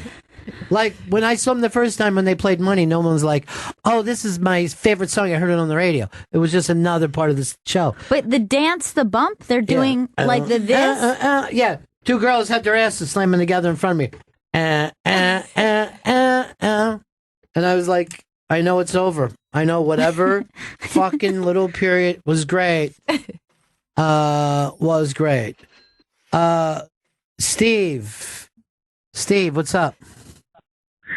Hey, I know one group that a lot of people want to see get back together is Outkast. That's a very good one. Yeah, that's a great one. They played their old songs in concert like a couple of years ago, but I'm talking about like making an album. I don't know if anyone wants to hear an album anymore. You know what I mean? Like, I think just doing a tour of the old shit is all you got to do. The money isn't in albums, I'm actually thinking about selling my shares in Elektra Records and tapes. We're selling not many records and no tapes. And I'm like, I need to get out of this. Hey, Kyle, what's up, buddy? Hey, Ronnie B. Not sure if you mentioned it, but I think the Talking Heads, dude, they're the number such a one great band. That's the number one band that I think. Yeah. And again, I think if they will let me I'll put it together for 10% of the gross, and I think there's $100 million that I could go to Live Nation. I could go to Live Nation, and I said, can you agree to have these guys divide up $100 million? And I swear to you, I'm not making this up. I think they would say, yeah, if you got it, sure. And take 10% for yourself, Ron. That's $10 million. Oh, you're telling me any of these massive festivals that go on with Coachella and Bonnaroo and stuff would give the whole thing to the Talking Heads to reunite? I agree. And what happened there? Nobody knows. Because I've had the Tom Tom. Yeah, I've had the Tom Tom Club in before, like 3 or 4 times. They don't know. They don't know what happened. They think maybe because Tom Tom Club did good numbers, but Really? they don't know that. Yeah. I have another one for you. Yeah. No. Wait, like yeah, Kyle. go ahead. Go ahead, Kyle. I was just going to say, I think that the Talking Heads has such a unique sound right out of the gate. Yeah, I mean, they are, but they also remind me very much of Roxy Music. I'm not going to lie to anybody about that. That's fair. All right, thanks, Kyle. There's sometimes I will go on a Talking Head, Roxy Music, bringing them in and pretending it's all one band. And I call them Roxy Head. Or I call them Talking Music. I don't know. I think Roxy Head is better. But when you had? The Smiths. I would love to see the Smiths get back together. And I would love to see them live. I know you're not the biggest fan, but I love them. I know a guy who'll go with you, a certain funny man. Mm-hmm. Me and Chris Gethard. What about you, Chris Stanley? You a Smiths guy? I never really got into the Smiths. He does not like them. It isn't a matter that I'm like Chris. I don't hate them. Right. I just Didn't don't. jive with you. Here's the thing. People either say they're the greatest of all time or, Jen, is there a Trinidadian band that we don't know about? Some steel drum group. I want the Fugees. Oh, very good call. Yeah, that is great. That's a very good call. Yeah. I feel like I could get a lot of money out of Live Nation for that one, too. I've seen Wycliffe play. I might be crazy, but I think he's going to play City Winery. Oh, really? Yeah. I think you could go see him in places like that now. But I saw him on a bill with a lot of big acts, and people went fucking crazy for him. I saw him just do a couple numbers here at Was it Sirius. great? Fucking awesome. It was really, really great. He's the best. Oh, I thought you had something to say. Oh, about the Fugees? No. Okay. But you see that when you lean in and put your finger up, why I think that you want my attention, and I'm willing to give it to you. I was stopping myself from touching the mic. I don't want to give you a hundo. What I don't want is to be fooled by you. By the old, I'm going to act like I have something. Bimp. Bimp, bimp, bimp. This is somebody that I always wanted to see get back together. See if you can guess who they are. Okay. Mystery guest, start talking. Hey, it's me. Do you know who this is? I got some stories for you because I've been away for a while because I had to change my name and stuff. Do you know who I am? No idea I've been enlightened. Let me ask you this. Or you, I'm changed. Would we know you primarily from the films that you've made? Primarily from the films, but now I have a connection with Woodstock. All right. Is this Snoopy? Is this Snoopy, Woodstock's friend? No. Okay. Let me give you another guess. Yeah. I have a connection with Woodstock, vegan food, and Peter Max. And ladybug infestation. Oh, God. This should be easy. No, it seems so specific. Yeah. Is And then and West Virginia, by West Virginia. But I'm not from West Virginia. I'm from Trenton. Oh, I definitely know this. Then this is. You know me? This is the greatest left-handed pitcher of all time, Steve Carlton. No, it's P. Rose, baby. Yo, listen. Hold on for a second, Mr. Guest. Chris, that reminded me. Do you have the present of mine that you lost from BL? It's at my apartment. Why don't you ever bring it in? It'll be in here tomorrow. Here's what it is, because she told me she believes that Chris stole it. And this is how many years ago that you've had this? 3 years ago? Possibly 4. Steve Carlton was my favorite pitcher when I was a little kid. In a year that the Phillies won something like, I don't know, 50 games or something, 59 games, he won 27 of those games. Nobody's ever done. He played on the worst fucking team and had the best record. She claims that she gave me a signed jersey by Steve Carlton. Oh my gosh. She also claims that in that same bag, a collectible pair of sunglasses that she'd like to have back. And she claims that Chris Stanley has kept this from me for 3 years and has sold it for gambling debts. Did you sell this stuff? I have not sold the sunglasses or the jersey. Why wouldn't you have given it to me immediately? I don't know why I held this from you. I should have given it to you. I just didn't want to bring up any more BL stuff with you. I couldn't be funny. Ronnie? Yes. This is. Oh, is this Steve Carlton? No, I went away to live on a commune to get away from the lies. I was living on the commune when he initially told you he had it, and now I'm back from the commune 6 months later. And now he still doesn't have it. Wait a minute. The way you said months, I think I know who this is. This is a Crazy Jen. This is Crazy Jen. Yeah, Crazy Jen. This is crazy. But so it's not Steve Carlton.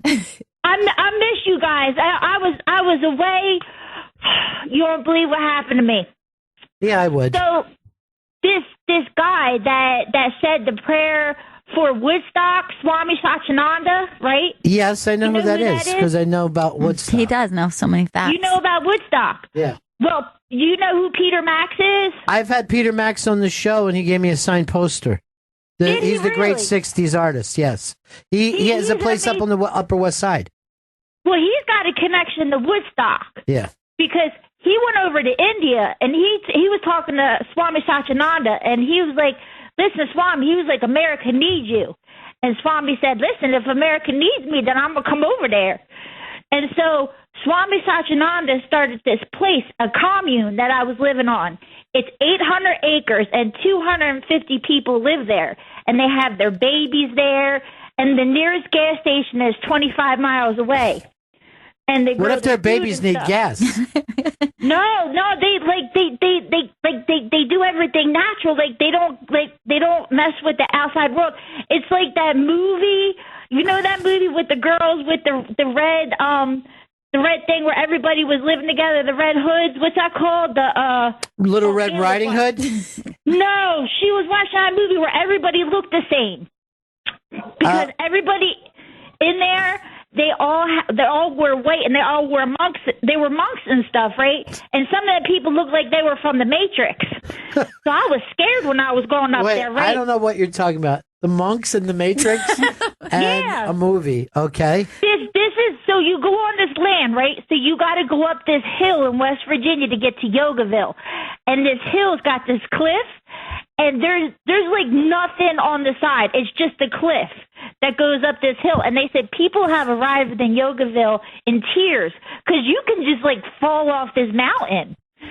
And so I arrived there, and like this guy who looked like from the Matrix, he was bald, and he had like this big ponytail in the back. Then you're not bald.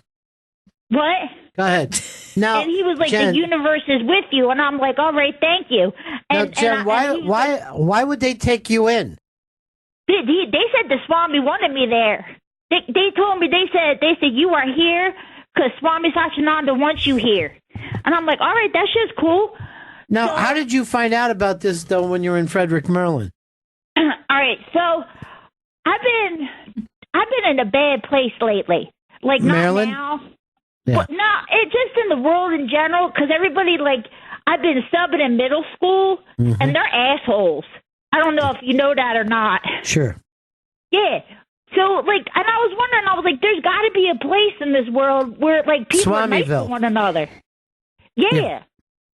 And it's in the middle of West Virginia.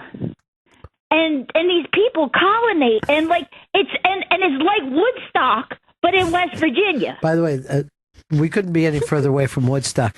Now, was your husband with you? If you think, go ahead. Was your husband with you? No, yeah, I travel these places by myself. Now, what does he think when you go off? Because I guess you're cut off from him. You can't reach each other, right? Yeah, because there's no TV, there's no cell signal, there's nothing. So, and everything, like, you can't eat meat, eggs, liquor, pot, anything. These are the only things I order when I go out anywhere. I love meat and eggs. Yeah, and liquor and pot. Give me a pot of you know liquor. what? You would think that you would not get full on sprouts and stewed tomatoes. Yeah, I would But think that shit is filling after 3 days. 3 days of stewed tomatoes? Yeah, 3 days. And so I went Have some over meat there. and liquor and pot. Gail, you will like this. Okay. I went over there to meet this woman, and she was talking about just women and men and people being inclusive, like in the world. No bullying. Like, do you know that there's not just men and women anymore? There's another one too. They don't like to be called man or women. They like to be called like them or something like that. Yeah. Right? Like transgender people, you mean? No, they have no gender. Yeah. What is it called? I see that the Germans are recognizing a third gender. Yeah, it's like you're genderless. You're gender free. But by the way, the Germans have not yet recognized the Jews, but they are willing to come up with a new gender. Oh boy, that didn't work the way I wanted. I laughed. Every once in a while, these things just hit hard. So you're okay now. No, but I'm better than okay because I met this woman and she's Gail's height and she weighs like 250 pounds, right? Mm-hmm. Just like me. Yeah, no, but Gail, listen to this. This is going to blow your fucking mind. Oh. No, it won't. This woman could move like nobody's business. And she says she loves her big fat ass and her big fat titties. And when you tell her she's not fat, that's taken away from her.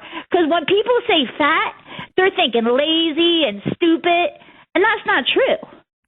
All right, That's it the is. same thing as Yeah, but this has. You feel like you're laying this. By the way, I just remembered the term you're looking for is either non-binary or sometimes genderqueer, they call it.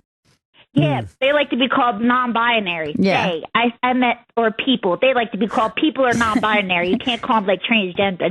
By the way, when this is happening, I never know which Jen is talking. They remind me so They're much. so of each similar. Other. Yeah. I Which mean, your one of you does accents. the dish? So then she was bringing up. Jesus. I have a love for Louis C.K. Right? Okay. And no, but listen. And she was bringing up like that whole thing of Me Too. Like some things, guys are dicks, and some things they're just they're being abrasive. Like why does everything have to be abrasive? Like if a guy grabs his dick in front of you, he's just being an asshole. Right. So like as So that's people, not abrasive. No. Yeah. Okay. You walk away. Now, if a guy grabs you in your pussy hole, yeah. Not that's good. being, So this is like a good Goofus and Gallant for us. This is going to help me teach Chris. Goofus grabs someone in the pussy hole. Gallant only grabs in the bung hole. But if you talk about their pussy in front of them, then you're just being a dick. Okay. Okay. We can't put everybody in this one category. It's category. We can't put fat people or short people or like the non-transgender people. I'm on And, your like, side. You're with me, right? Yeah, we're being inclusive. And then they got this religion, and they got blessed coffee. And I was like, listen, I like this cult, but they didn't like it being a cult or anything because I had to watch my words and stuff like that. I like this cult. Yeah. Hey, thanks for having me in your cult, y'all. This is a good cult. I felt so sorry for you when Manson died.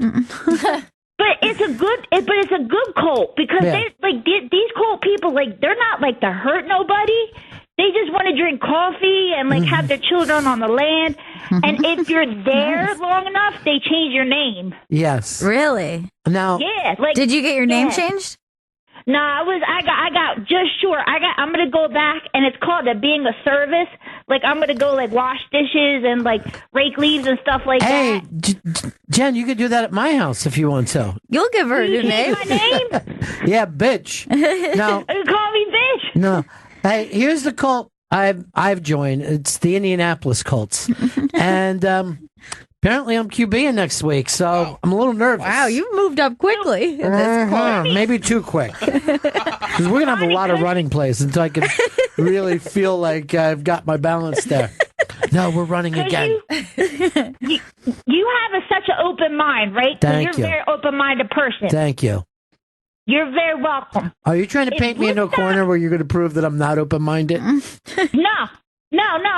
If Woodstock happened today, somewhere in like San Francisco where like Coachella was supposed to be, would they see that as a cult? No. Somewhere No. where... No, you don't think so? I think it's only a cult when you're not allowed to leave. I think that's my definition of a cult. When you're pressuring people to like remove themselves from their family, friends. Right. You're asking them to cut off from their past connections. You know what I mean? Right. And then like now you can't leave. Go ahead.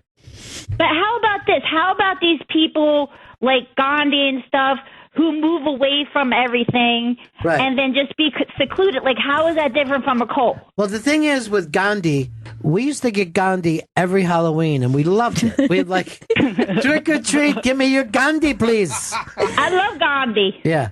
Gandhi's my man. Now, is it South Asian? Am I using the right thing there? Yes. There is a documentary I saw on True TV.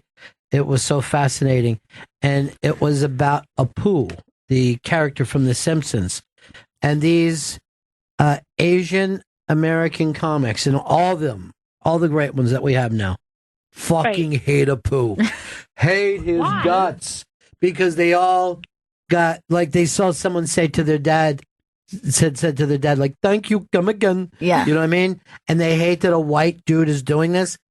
And it was a fascinating documentary. It's on True. I think it's on True TV. See if it was only a one time only, or it is on True TV. And it'll play more. Yeah, I think that you are able to watch it still, right? And it's on demand as well. Yeah, yes. on demand. But yeah, I mean, I do think it's fascinating, just the type of stereotypes or racism, whatever, that you could use that we're comfortable with, and then the ones that were like, no, we're not okay with this. But certainly Indian, Asian, for whatever reason, my whole life, those were always fine to do impressions of. That's up until recently, they were easy to get along with people. And now they're getting really mad about it. But so they wanted Hank Azaria, who was able to do this character for 25 years, and I guess not enough dust got kicked up until this. But he would not do it. The person who goes and does it is Dana Gould. And there's because he was a producer, and he just did. Right. And I thought he was a great interview. And they're going like, Dana, why is this one? And he goes, because it's funny. And in this business, funny is money. No, I'm actually going a little far. But he was basically doing that. But it's the way gay jokes were when I was younger, or Polish jokes, even to some extent Italian jokes, and you don't hear them at all. And the funny thing about that is it's normal when it's normal, and then it only takes a couple years for something to sound really cringy. Like, this is not comedy, but this was okay. So I found a really old. I was in my boyfriend's family's house. We found a really old game of Scruples, right? So it was like probably from like the 70s or 80s, and we like pulled the cards out. Probably 80s, and we started playing them.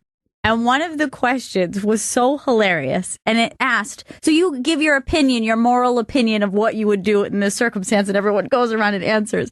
And the question was, What would you do if a group home was moving in next door and 7 retarded adults were going to be living there? Would you sign a petition to keep them out?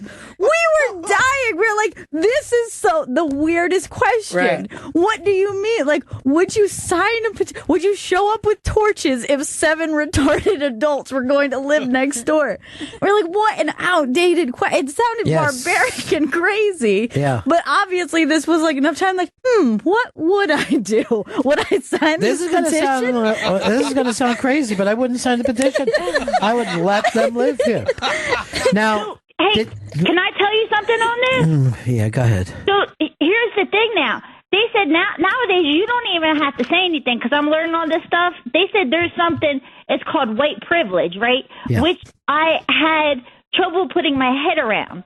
So if I went to go teach yoga in a lower income in the Bronx.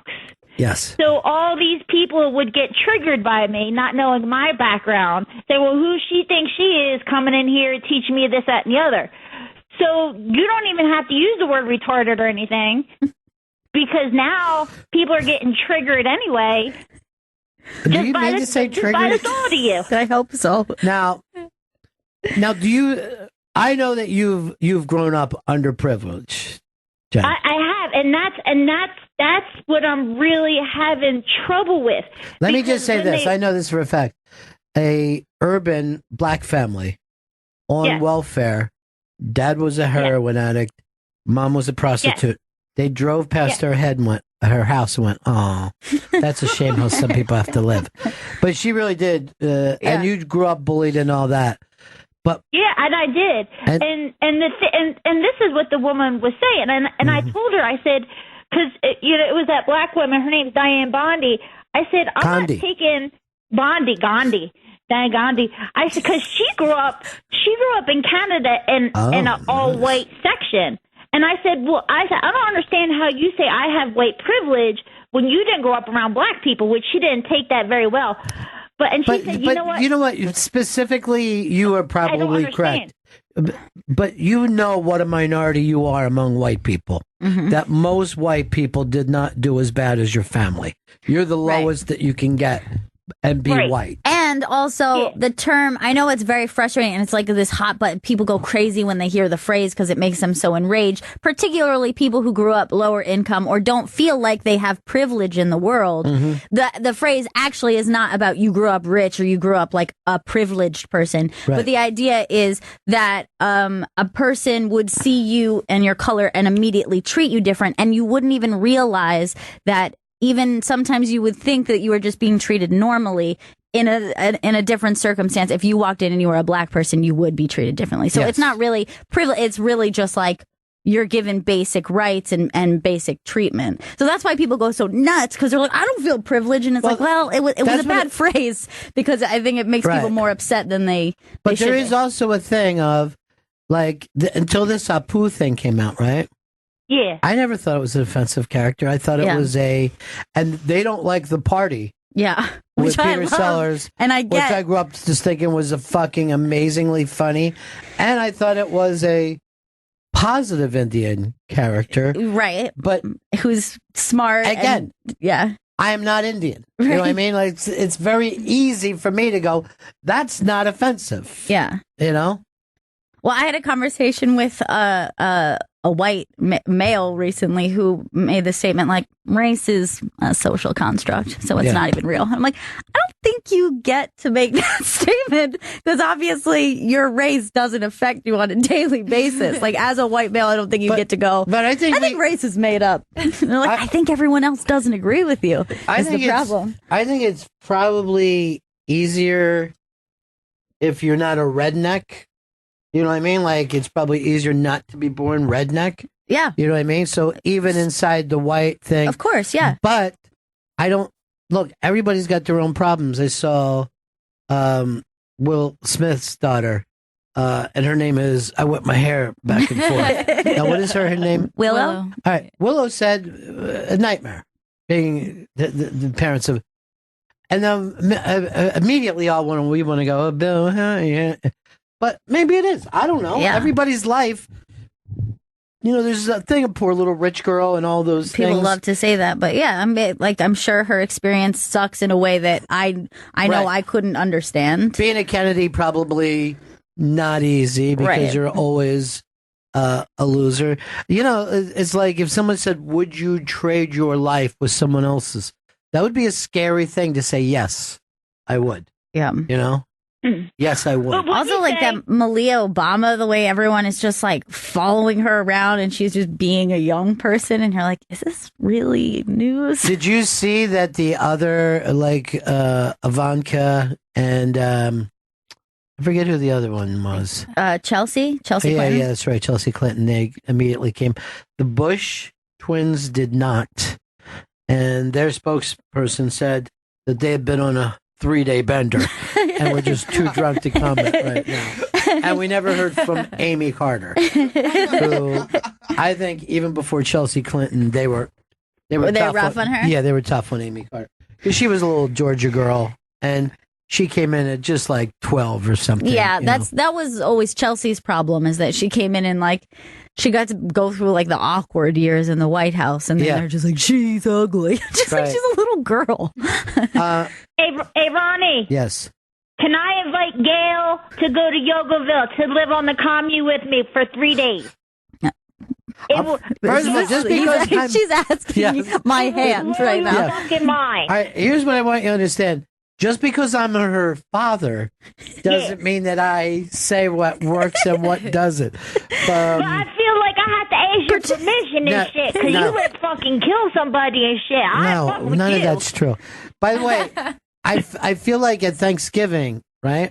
And my mom was tiny and 87. Yeah. And I said something, I forget, like, about either your man or your brother. I said, don't even worry about that. We'll get to that later. And my mom looks at me and she goes like this. Oh, so you're running stuff now. And I turn on a dime, right? And I'm just about to jump in on everything I did in this past fucking year. And I'm just like, no, Mom, I'm not running stuff.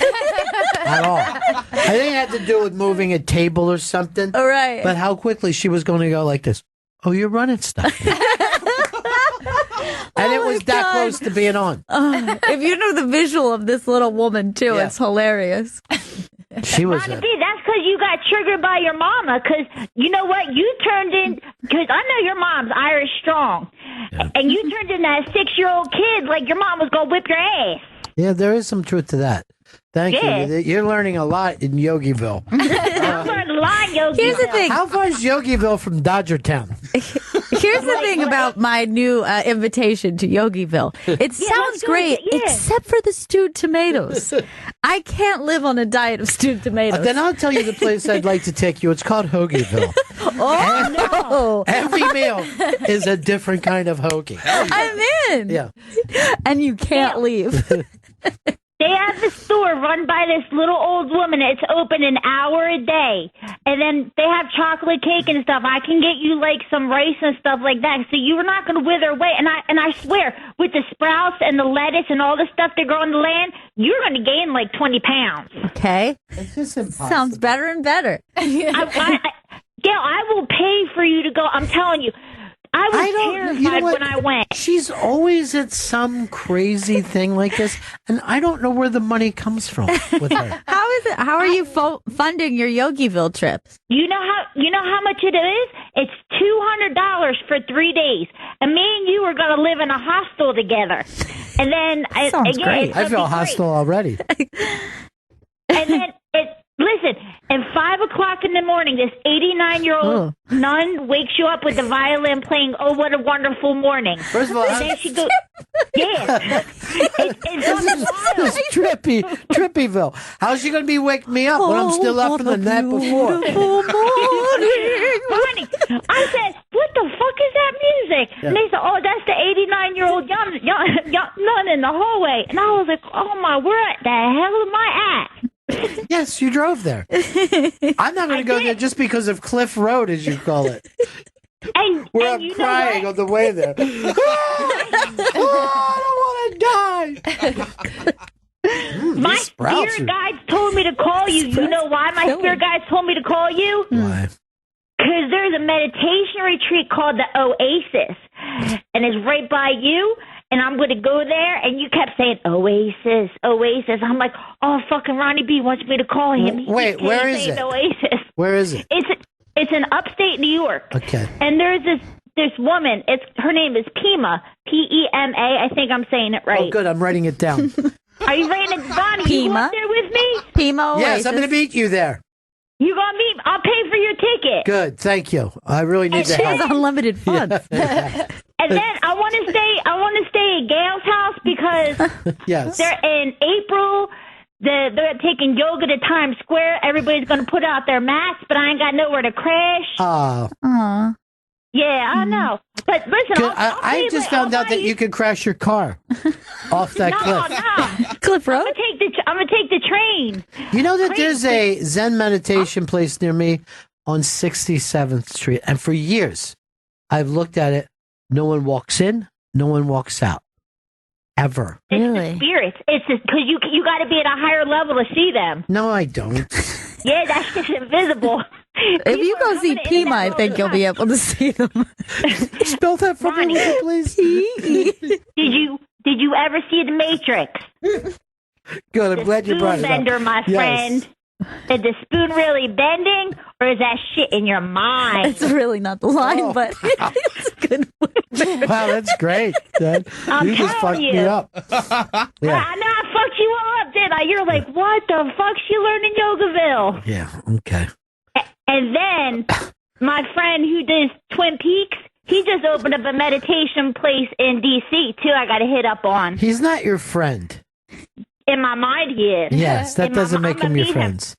Ronnie, you know what? I got one of them dream boards that I put his picture on there. I'm gonna meet him and Amy Sedaris one day. You're trying to meet David Lynch? Yeah. I got those three. I got dreams. Okay. Oh, Gail, I had a dream about you last night too. Can I tell you that? Okay. Well, right now we got to go to a break. Okay, Jen? Oh, you do? Yeah, we ran very late with this. It wasn't a dirty dream, though. Okay. Okay, good I to love hear. you. All right, see you at Pima's. All right, peace out. Peace out. Pima out. Ring's mission is to make neighborhoods safer. Today, over 1 million people using the amazing Ring video doorbell to help protect their homes. Ring knows home security begins at the front door, but it doesn't end there. So now they're extending that same level of security to the rest of your home with the Ring Floodlight Cam. Just like Ring's amazing doorbell, Floodlight Cam is a motion-activated camera and floodlight that connects right to your phone with HD video and two-way audio that lets you know the moment anyone steps on your property. See and speak to visitors, even set off an alarm right from your phone with Ring's Floodlight Cam. When things go bump in the night, you'll immediately know what it is, whether you're home or away.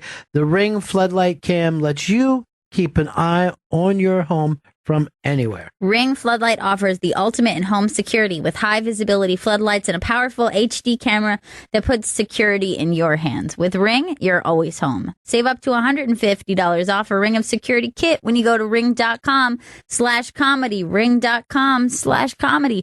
That's ring.com/comedy. Hey, it's the Bennington Show. Chris, who is that? That was Sal. Wow, I didn't even recognize Sal's voice. Doing Bennington. Sal's a man. Yeah, he is the man.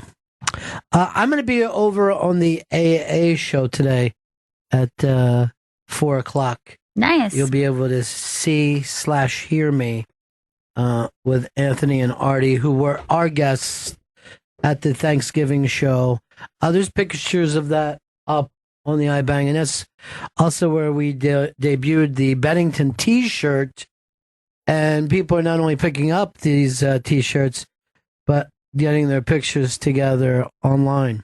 And you can get that shirt on BenningtonShow.com, the iBangShop.com, or the Bennington Show Twitter page, and you can get in on the picture action with the Almost Bennington shirt.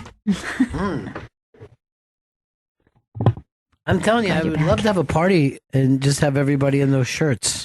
It'd be great. It would be great. Bennington like if party. we did, if we either did a party or we did one of our 101 or street jokes, or God bless you, don't ever hold it in. It's the worst thing for you. Just let that sneeze go. Sneeze, fart, whatever it is, just let it fly. Jen taught me that. Jen is Jen. Jen cannot sneeze without farting at the same time. Is that true? She goes, nope. No, that's Ron being Ron. That's Ron just doing his lie game. I was telling Jen that Miguel is down, I forget with what station, and you said he has a beautiful wife. And what is he hosting or doing music for? He's performing at the Victoria's Secret fashion show on Tuesday. This year, Victoria's Secret fashion show, what it is in is underwear. Oh. Women are going to be wearing brasiers and underwear I feel next like year. I'm going to be cold this winter. Very sexy, too. And they got a little something fancy for that person in their life. And I say person because very fluid with the gender. Very fluid. Chris, do you have good underwear that you'll wear on date night? No, because all of my underwear is distressed, basically, because I get it cheap. Because every underwear, like, either there's holes in them. Hold on, I'm hearing Paul Feig cry somewhere. You've got to treat yourself. Get yourself some nice... Treat yourself! Some nice panties for yourself. I like the cheap panties because they're fine. What do you wear, boxer briefs or boxers? Boxer briefs, occasional boxer, but mostly boxer brief. Boxer briefs are the only way these days. Yeah, and the boxer seems... I wore boxers for years, and I feel like I was a crazy person before that. I know. Like, what was I doing? The boxer Whenever brief. I see a boxer, I'm like, how do you fit those into a pant? Like, they just look like they would bunch up. Yeah, they do. They bunch up. I'm wearing boxers right now because this is a boxer day for some reason. They're bunched. Boxer Day, isn't that Thanksgiving in Canada? Do I got anything else I need to plug? I feel like today's show is going so fast. I came back into the city, but, stayed on my side of town till today. Came over here, and Christmas has exploded. Yeah. And I can't bitch because Thanksgiving happened. No, but now- they said it was an early Thanksgiving.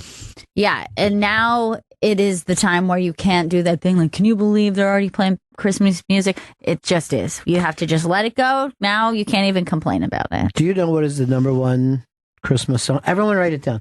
The number one Christmas song of all time. And when you really think about it, there's so many. I mean, Christmas music is much older than rock and roll, probably older than even the blues or maybe jazz. I mean, I think Christmas music, particularly when you count the kind of winter solstice type music, has been around. So this is just like most played. Most played, the number one Christmas song of all time. I saw this just the other day. Jen is still writing. I don't know whether the Trinidad language is much longer than the rest of us. Trinidad Tobago. A big specific. Is it Tobago or Tobago? Debate. Either one. You can do either Tobago. I say Tobago. You say Tobago. Chris Stanley, you're holding yours close to your heart. Oh, weird. As if when Michael Stipe takes a picture. Now, people brought up about Michael Stipe. Do you notice he had his hand over his heart? A lot of people were saying it was to prove that he wasn't touching Gail's butt. What? Because it's the new way that you have to be. Chris? Silver bells. Silver bells. Silver bells. It's Christmas time in the city. Is that your favorite, Chris? No, but I feel like that's that. I've heard it the most. That's city sidewalks, fucking sidewalks. That's where we fuck and we suck. Vito, what do you have? I have the Christmas song. How's that one go? Chestnuts roasting on an open That's just called the Christmas song? I didn't know that. I would have never- called it chestnuts roasting. I just thought this Jack like Frost nipping at your nose. that's a pretty good guess. Now, here's the thing about the Christmas song. That one I've only heard sung by men. Yeah. Because Jack Frost. Yuletide carols being sung by some kids. And folks dressed up like Eskimos. What do you got, Gail? I said Rudolph the Red-Nosed Reindeer. You've heard of Dasher and Prancer and Fucky and Shitty. That one it just seems Pissy like it's and been Poopy. around forever. Yeah. Many a cover. Oh, God. Who wouldn't? Even the rock and roll version, right? What do you got? I said All I Want for Christmas by Mariah Carey. Mariah Carey. That Oh, one's yeah. the most recent. Yeah. The most recent. And certainly it is the modern I don't even know if we have another modern Christmas. I mean, you did the most modern with Rudolph, and that's probably the 50s. Yes. And do you know that there wasn't any Rudolph comic strip or cartoon or any mention of Rudolph before that song? Really? So that song just created Rudolph, and then we went. That created Rudolph, and then people went out.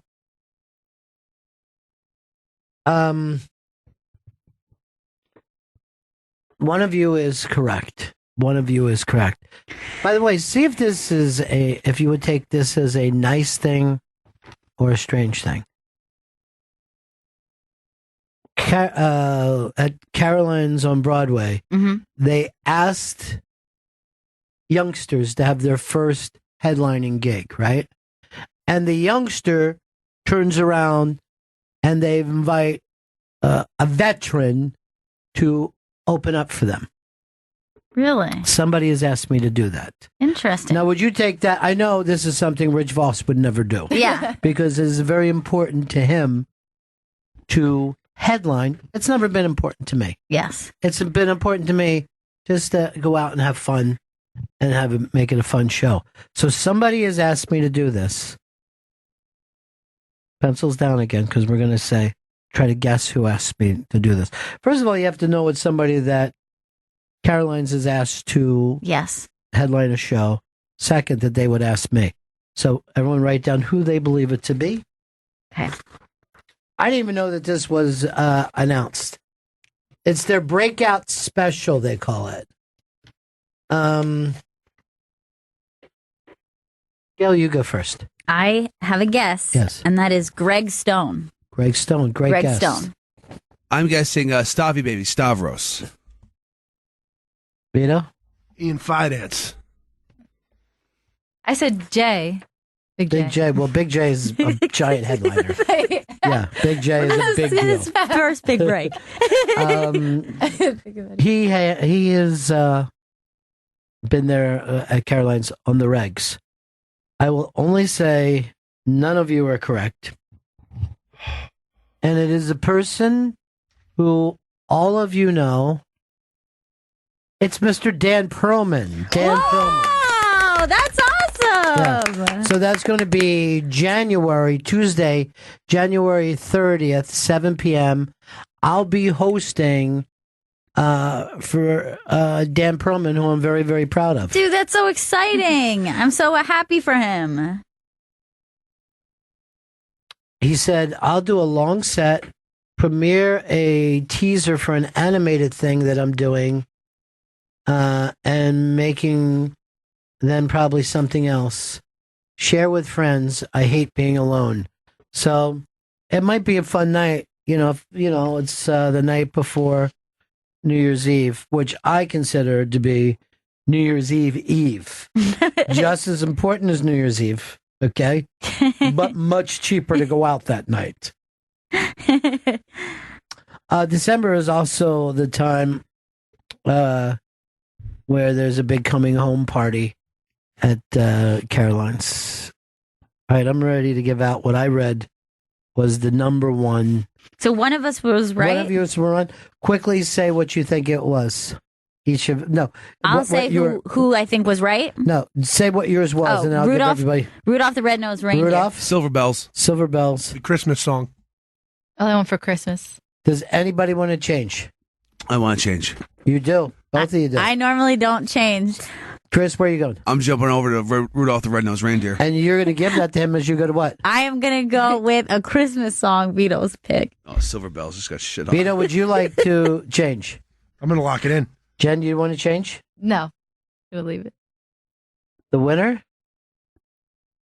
is Jen. Oh, wow. Now, I knew that was the biggest Christmas song since it came out. Yeah, I'm shocked. I thought, okay, this is, the biggest modern day Christmas song, and I know it's done really well. I would never have guessed it was By the way, full none of you guys time. picked my favorite Christmas song, which is the Heartbreaker, Have Yourself a Merry Little Christmas. Yeah, that's a great one. It's great, but I could see that it wasn't mainstream enough. Silver Bell's a ridiculous thing to say. Yeah. Silver bells. Oh, hear the bells go ring-a-ling. Great. Matter of fact, even when I was a kid, I was watching a special, I'd turn it off. There was certain things. There are certain songs, like, as a kid, for some reason, I really didn't like the Little Drummer Boy song, and I think it was the rum-pum-pum-pum. I thought it was very silly. Here's what I Sounds like thought. shenanigans. If I'm like a member of Joseph or Mary's family, and I'm there, and there's a fucking kid doing a drum solo next to the infant. Sleeping baby. I'm knocking this fucker out. I'm hitting him hard. Now, did you ever see the Little Drummer Boy special? It's evil. The Little Drummer Boy is a terrible person. Really? Yeah. What? It See, fucking freaked me when I was a kid. there's reason then. I probably had an instinct about him. But there's a Joan Jett cover of Little Drummer Boy that's so great. Have you heard it? I don't think I have. She just rocks it out. Come, they told me. And you're just like, I get it. You're from the rock genre. You know what I mean? Let's chill a little bit. But that Mariah Carey song. Yeah, it's fucking huge. Now, here's an interesting thing, too, about Mariah Carey. That Christmas album was her second album. It's fucking ridiculous. You're supposed to make a Christmas album like your 21st album. Like, that was her second album? That was her second album. Shit. It was what? I had no idea. Yeah. So it was like a bad idea that worked out great. And now her and her big tits are over there every single year. I mean, they're lighting the tree on Wednesday. Yeah. And if she's not on the show, I'm bummed. Yeah. Now, I saw that Sia it has a new Christmas album. Sia. And I was wondering, is she gunning for that spot? Because she's a great pop writer. They all try. Yeah. Everybody wants to have a great... Because look at this. Mariah Carey will work the rest of her life. Yeah. Because of this song. Absolutely. No matter how fucking cuckoo she goes. And she's quite cuckoo. But that song will be around. She'll die. And they'll say that's what she's... Forget all the other hits she's had. Yeah. They go, oh my God. You know, Bing Crosby was the Beatles of his time. Yeah. And White Christmas, which I thought was going to be the number one song of all time. That's all he's really known for now. Yeah, I thought I was considering saying White Christmas as my... I think White Christmas must be number 2 on any list. Because, I mean, that was the gigantic, every year. We're going to end the show with White Christmas. You didn't fucking end the show with Silver Bells. Wrangling. By the way, here's another one when I was a kid. I fucking hate it. Because it sounded just so less than masculine. But Winter Wonderland. Oh, yeah. That one is... Walking in a winter wonderland. In the meadow. We can build it. Fucking pussy. And then what is his name? Parson Brown? Parson Brown. That's like being a priest, but like a fucking Methodist priest. He's a parson. I don't like the little like role playing they do with Parson Brown. It's very strange. You'll say, I will say no man. You can do the job of your time. Fucking stupid. Later on, we'll smoke angel dust. So that music is coming. I'm going to decide it not to have the Christmas blues this year. Just embrace it. I'm going to have an attitude of gratitude. Okay? That sounds nice. I'm going to be grateful for all the blessings. That sounds like you've been hanging out with Pima over at Oasis. Pima and I went to Woodstock, but the one in West Virginia. None of her shit makes sense. She brings up Peter Max, and then he wasn't there. Why would you bring up somebody who wasn't there? Swami was there. Yeah, Swami. Satyananda.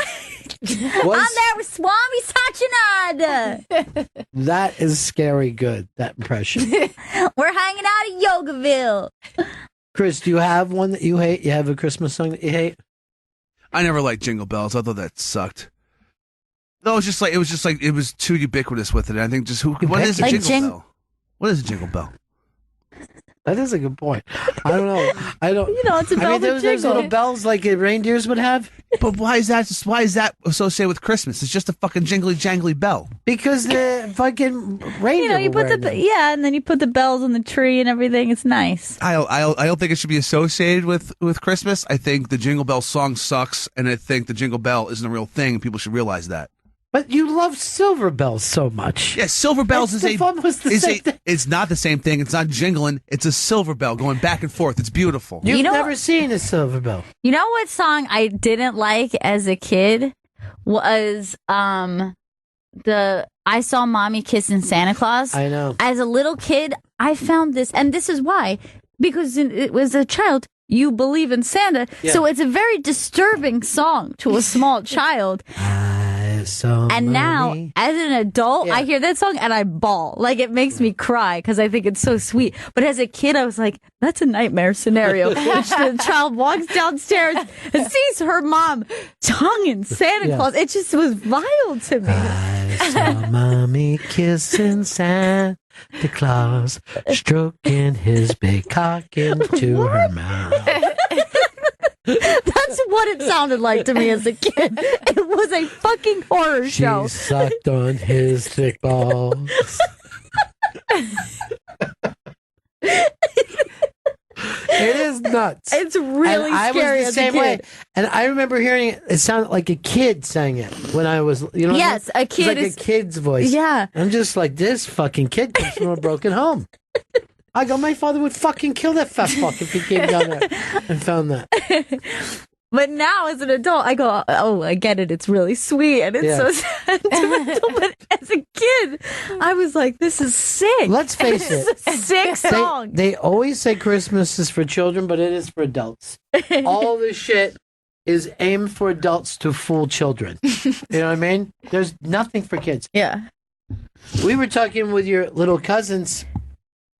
The only thing we can give them this year is fucking gift cards to fucking buy apps for stuff. There's no thing things that they want. They don't want things. You know what little girl turns 4 today and doesn't want to? I know. I saw the video. Did you see the video of her upset? Yeah. Like, so I cute. don't want to be 4. It's so And you know cute. who we said that reminded us of? Who? You. Really? You did not like leaving something behind. I hate goodbyes. Yeah. Leaving an age behind was a big deal to you. It's very sentimental. Yeah, you were. You were very empathetic, and you were always concerned about something. The feelings of inanimate objects was very big for you. You couldn't tell her you were throwing out old shoes or something. Because everything was like, you know how like fucking Toy Story is like, why would you want a kid to see that? Make them think that they're... Yeah, I mean, Brave Little Toaster was a horror film to me. It was not a fucking nightmare nice for me. Yeah. Because then you looked at everything that way. So January 30th for Dan. January 30th. January 30th. That's awesome. I said it was the night before, but I was wrong. John, Strong Island. Hey, what's going on? Yeah. I wanted to let Stanley know that Jingle Bells was actually never a Christmas song. It was actually made for Thanksgiving originally. Makes even less sense now, and it's been co-opted by Christmas. Yeah, I read that online. I didn't know Jingle Bells was. I thought that Over the River and Through the Woods was Thanksgiving. Yeah. But I didn't know Jingle Bells. I heard it was Jingle Bells. But it might be both. What do I know? You know what I mean? I'm not fucking keeping it. By the way, Chris's favorite Christmas song is Werewolves of London. The only song he knows by Warren Zevon. He's a hairy-headed gent who ran amok a kid. Jen, you have a favorite Christmas song? My favorite would probably be that Mariah Carey song, but I hate the Rudolph the Red-Nosed Reindeer. Really? Yeah, Why? I hate that one. It's so annoying. Because my grandma used to sing it all the time when I was younger. I'd be like, oh my God, shush. Like, Hate your grandmother. Huh? Rudolph the Red-Nosed Reindeer.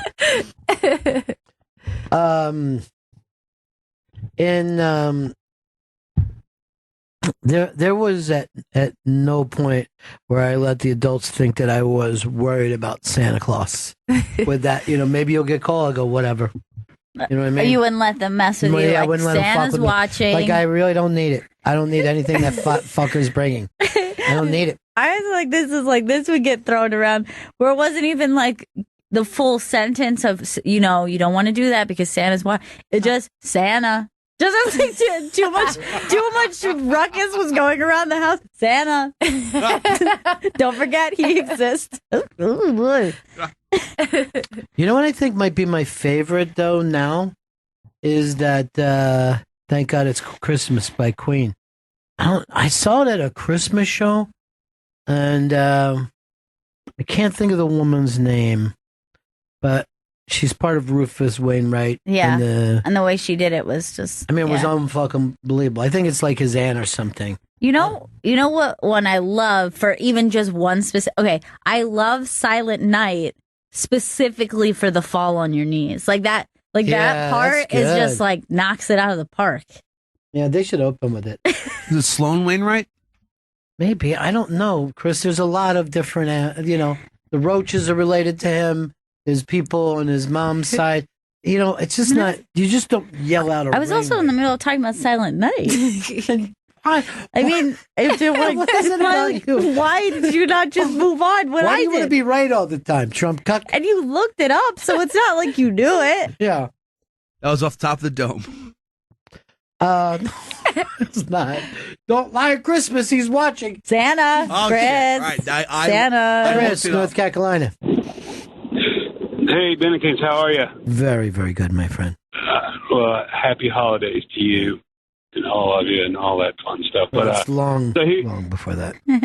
yeah, it's true. Well, I didn't say which holiday. I said happy holidays. Anyway, the worst fucking Christmas song is that Paul McCartney, the one that starts off with that synthesizer. Simply having a wonderful Christmas time. I hate that thing. Yeah, I don't blame not you. a fan. I'm It's not a the fan. fucking worst. How do you like John Lennon's though? Oh, So yeah. this is War is over. Christmas. It's great. Best fucking beginning too, right? Yeah. And so this is Christmas. Someone just said that their daughter said, and they hung up though, that when it was her birthday, she says, "I'm going to miss my little age." Aw, that is so sad and sweet. I know. That's how Chris gets every year with me, and I have to tell him, "Yeah, but Chris, you got new ages." Yeah. And he goes, "But I'm going to miss my little age." I go, "You're not little, buddy." So little. We got anything we need to plug? I'm going to be on the AA show in about an hour. Check your clock for that. Artie and Anthony, who were so great and so fun at our Thanksgiving show. I'm going to run over and see those guys today. What is it, Beats? And I just want everybody to know to go get their Almost Bennington shirts at BenningtonShow.com. That's going to be good, buddy. Yeah. Or on Bennington Show Twitter page, at Bennington Show Twitter page. And that's where you can get it. And then you can take a picture of yourself, and then you can see yourself on Twitter. Try to say "and" more times in a fucking read. So you're just going to "and." But Chris sent me a thing about all the stuff we're going to be doing for the end of the year, and he wrote the word "also" to start all the sentences after the first one. I have to watch myself. And I was fucking cracking up. Also, because he had it in a line. Yeah. So it wasn't even like paragraph. And all these things started with "also." Also, Ron. Also, Ron. Also, Ron. I started laughing, and my chick's like, "What is it?" She thinks I'm seeing some funny fucking meme out there. And I go, "Just how stupid my whole show is." Also, we're going to have to do this. Yeah, the end of the year is going to be great this year. It's coming fast. It is. It is coming fast, folks. Go get your Almost Bennington shirt. That's it for us. It's great to be back. Thanks to everybody that was involved in the Thanksgiving show, including the guy who started the show with us today, Rich Voss. Bonnie's going to be in later on this week, as well as Big J. Okerson, because these guys won't talk about it, but let's try to get that thing for Patrice O'Neal. I'm just going to go out and host the night with these great comedians at Gotham. But all the proceeds go to this giant painting that they're doing of Patrice O'Neal. Where, like I say, in New York City, I've seen this for John Lennon, or I've seen it for Miles Davis, but to see this for Patrice O'Neal just blows my mind. It's awesome. It's a 2018 Patrice O'Neal tribute mural. That show's happening next Monday, December 4th at 7 p.m. at Gotham Comedy Club in New York City. GothamComedyClub.com for tickets. Rich Voss, Bonnie McFarlane, Sal Vulcano, Big J. Okerson, and hosted by Ron Bennington. A bunch of people have called in for this. It's Christmas Eve, I'm in the drunk tank. As love or hate? Love. Oh, good. That's everyone's favorite. That's the best. All right, that's it for us. Back tomorrow, and then we'll see you again. In 1974. Ladies and gentlemen, the evening is over. We hope you all enjoyed yourselves, and we'll see you all again in 1974. Good evening!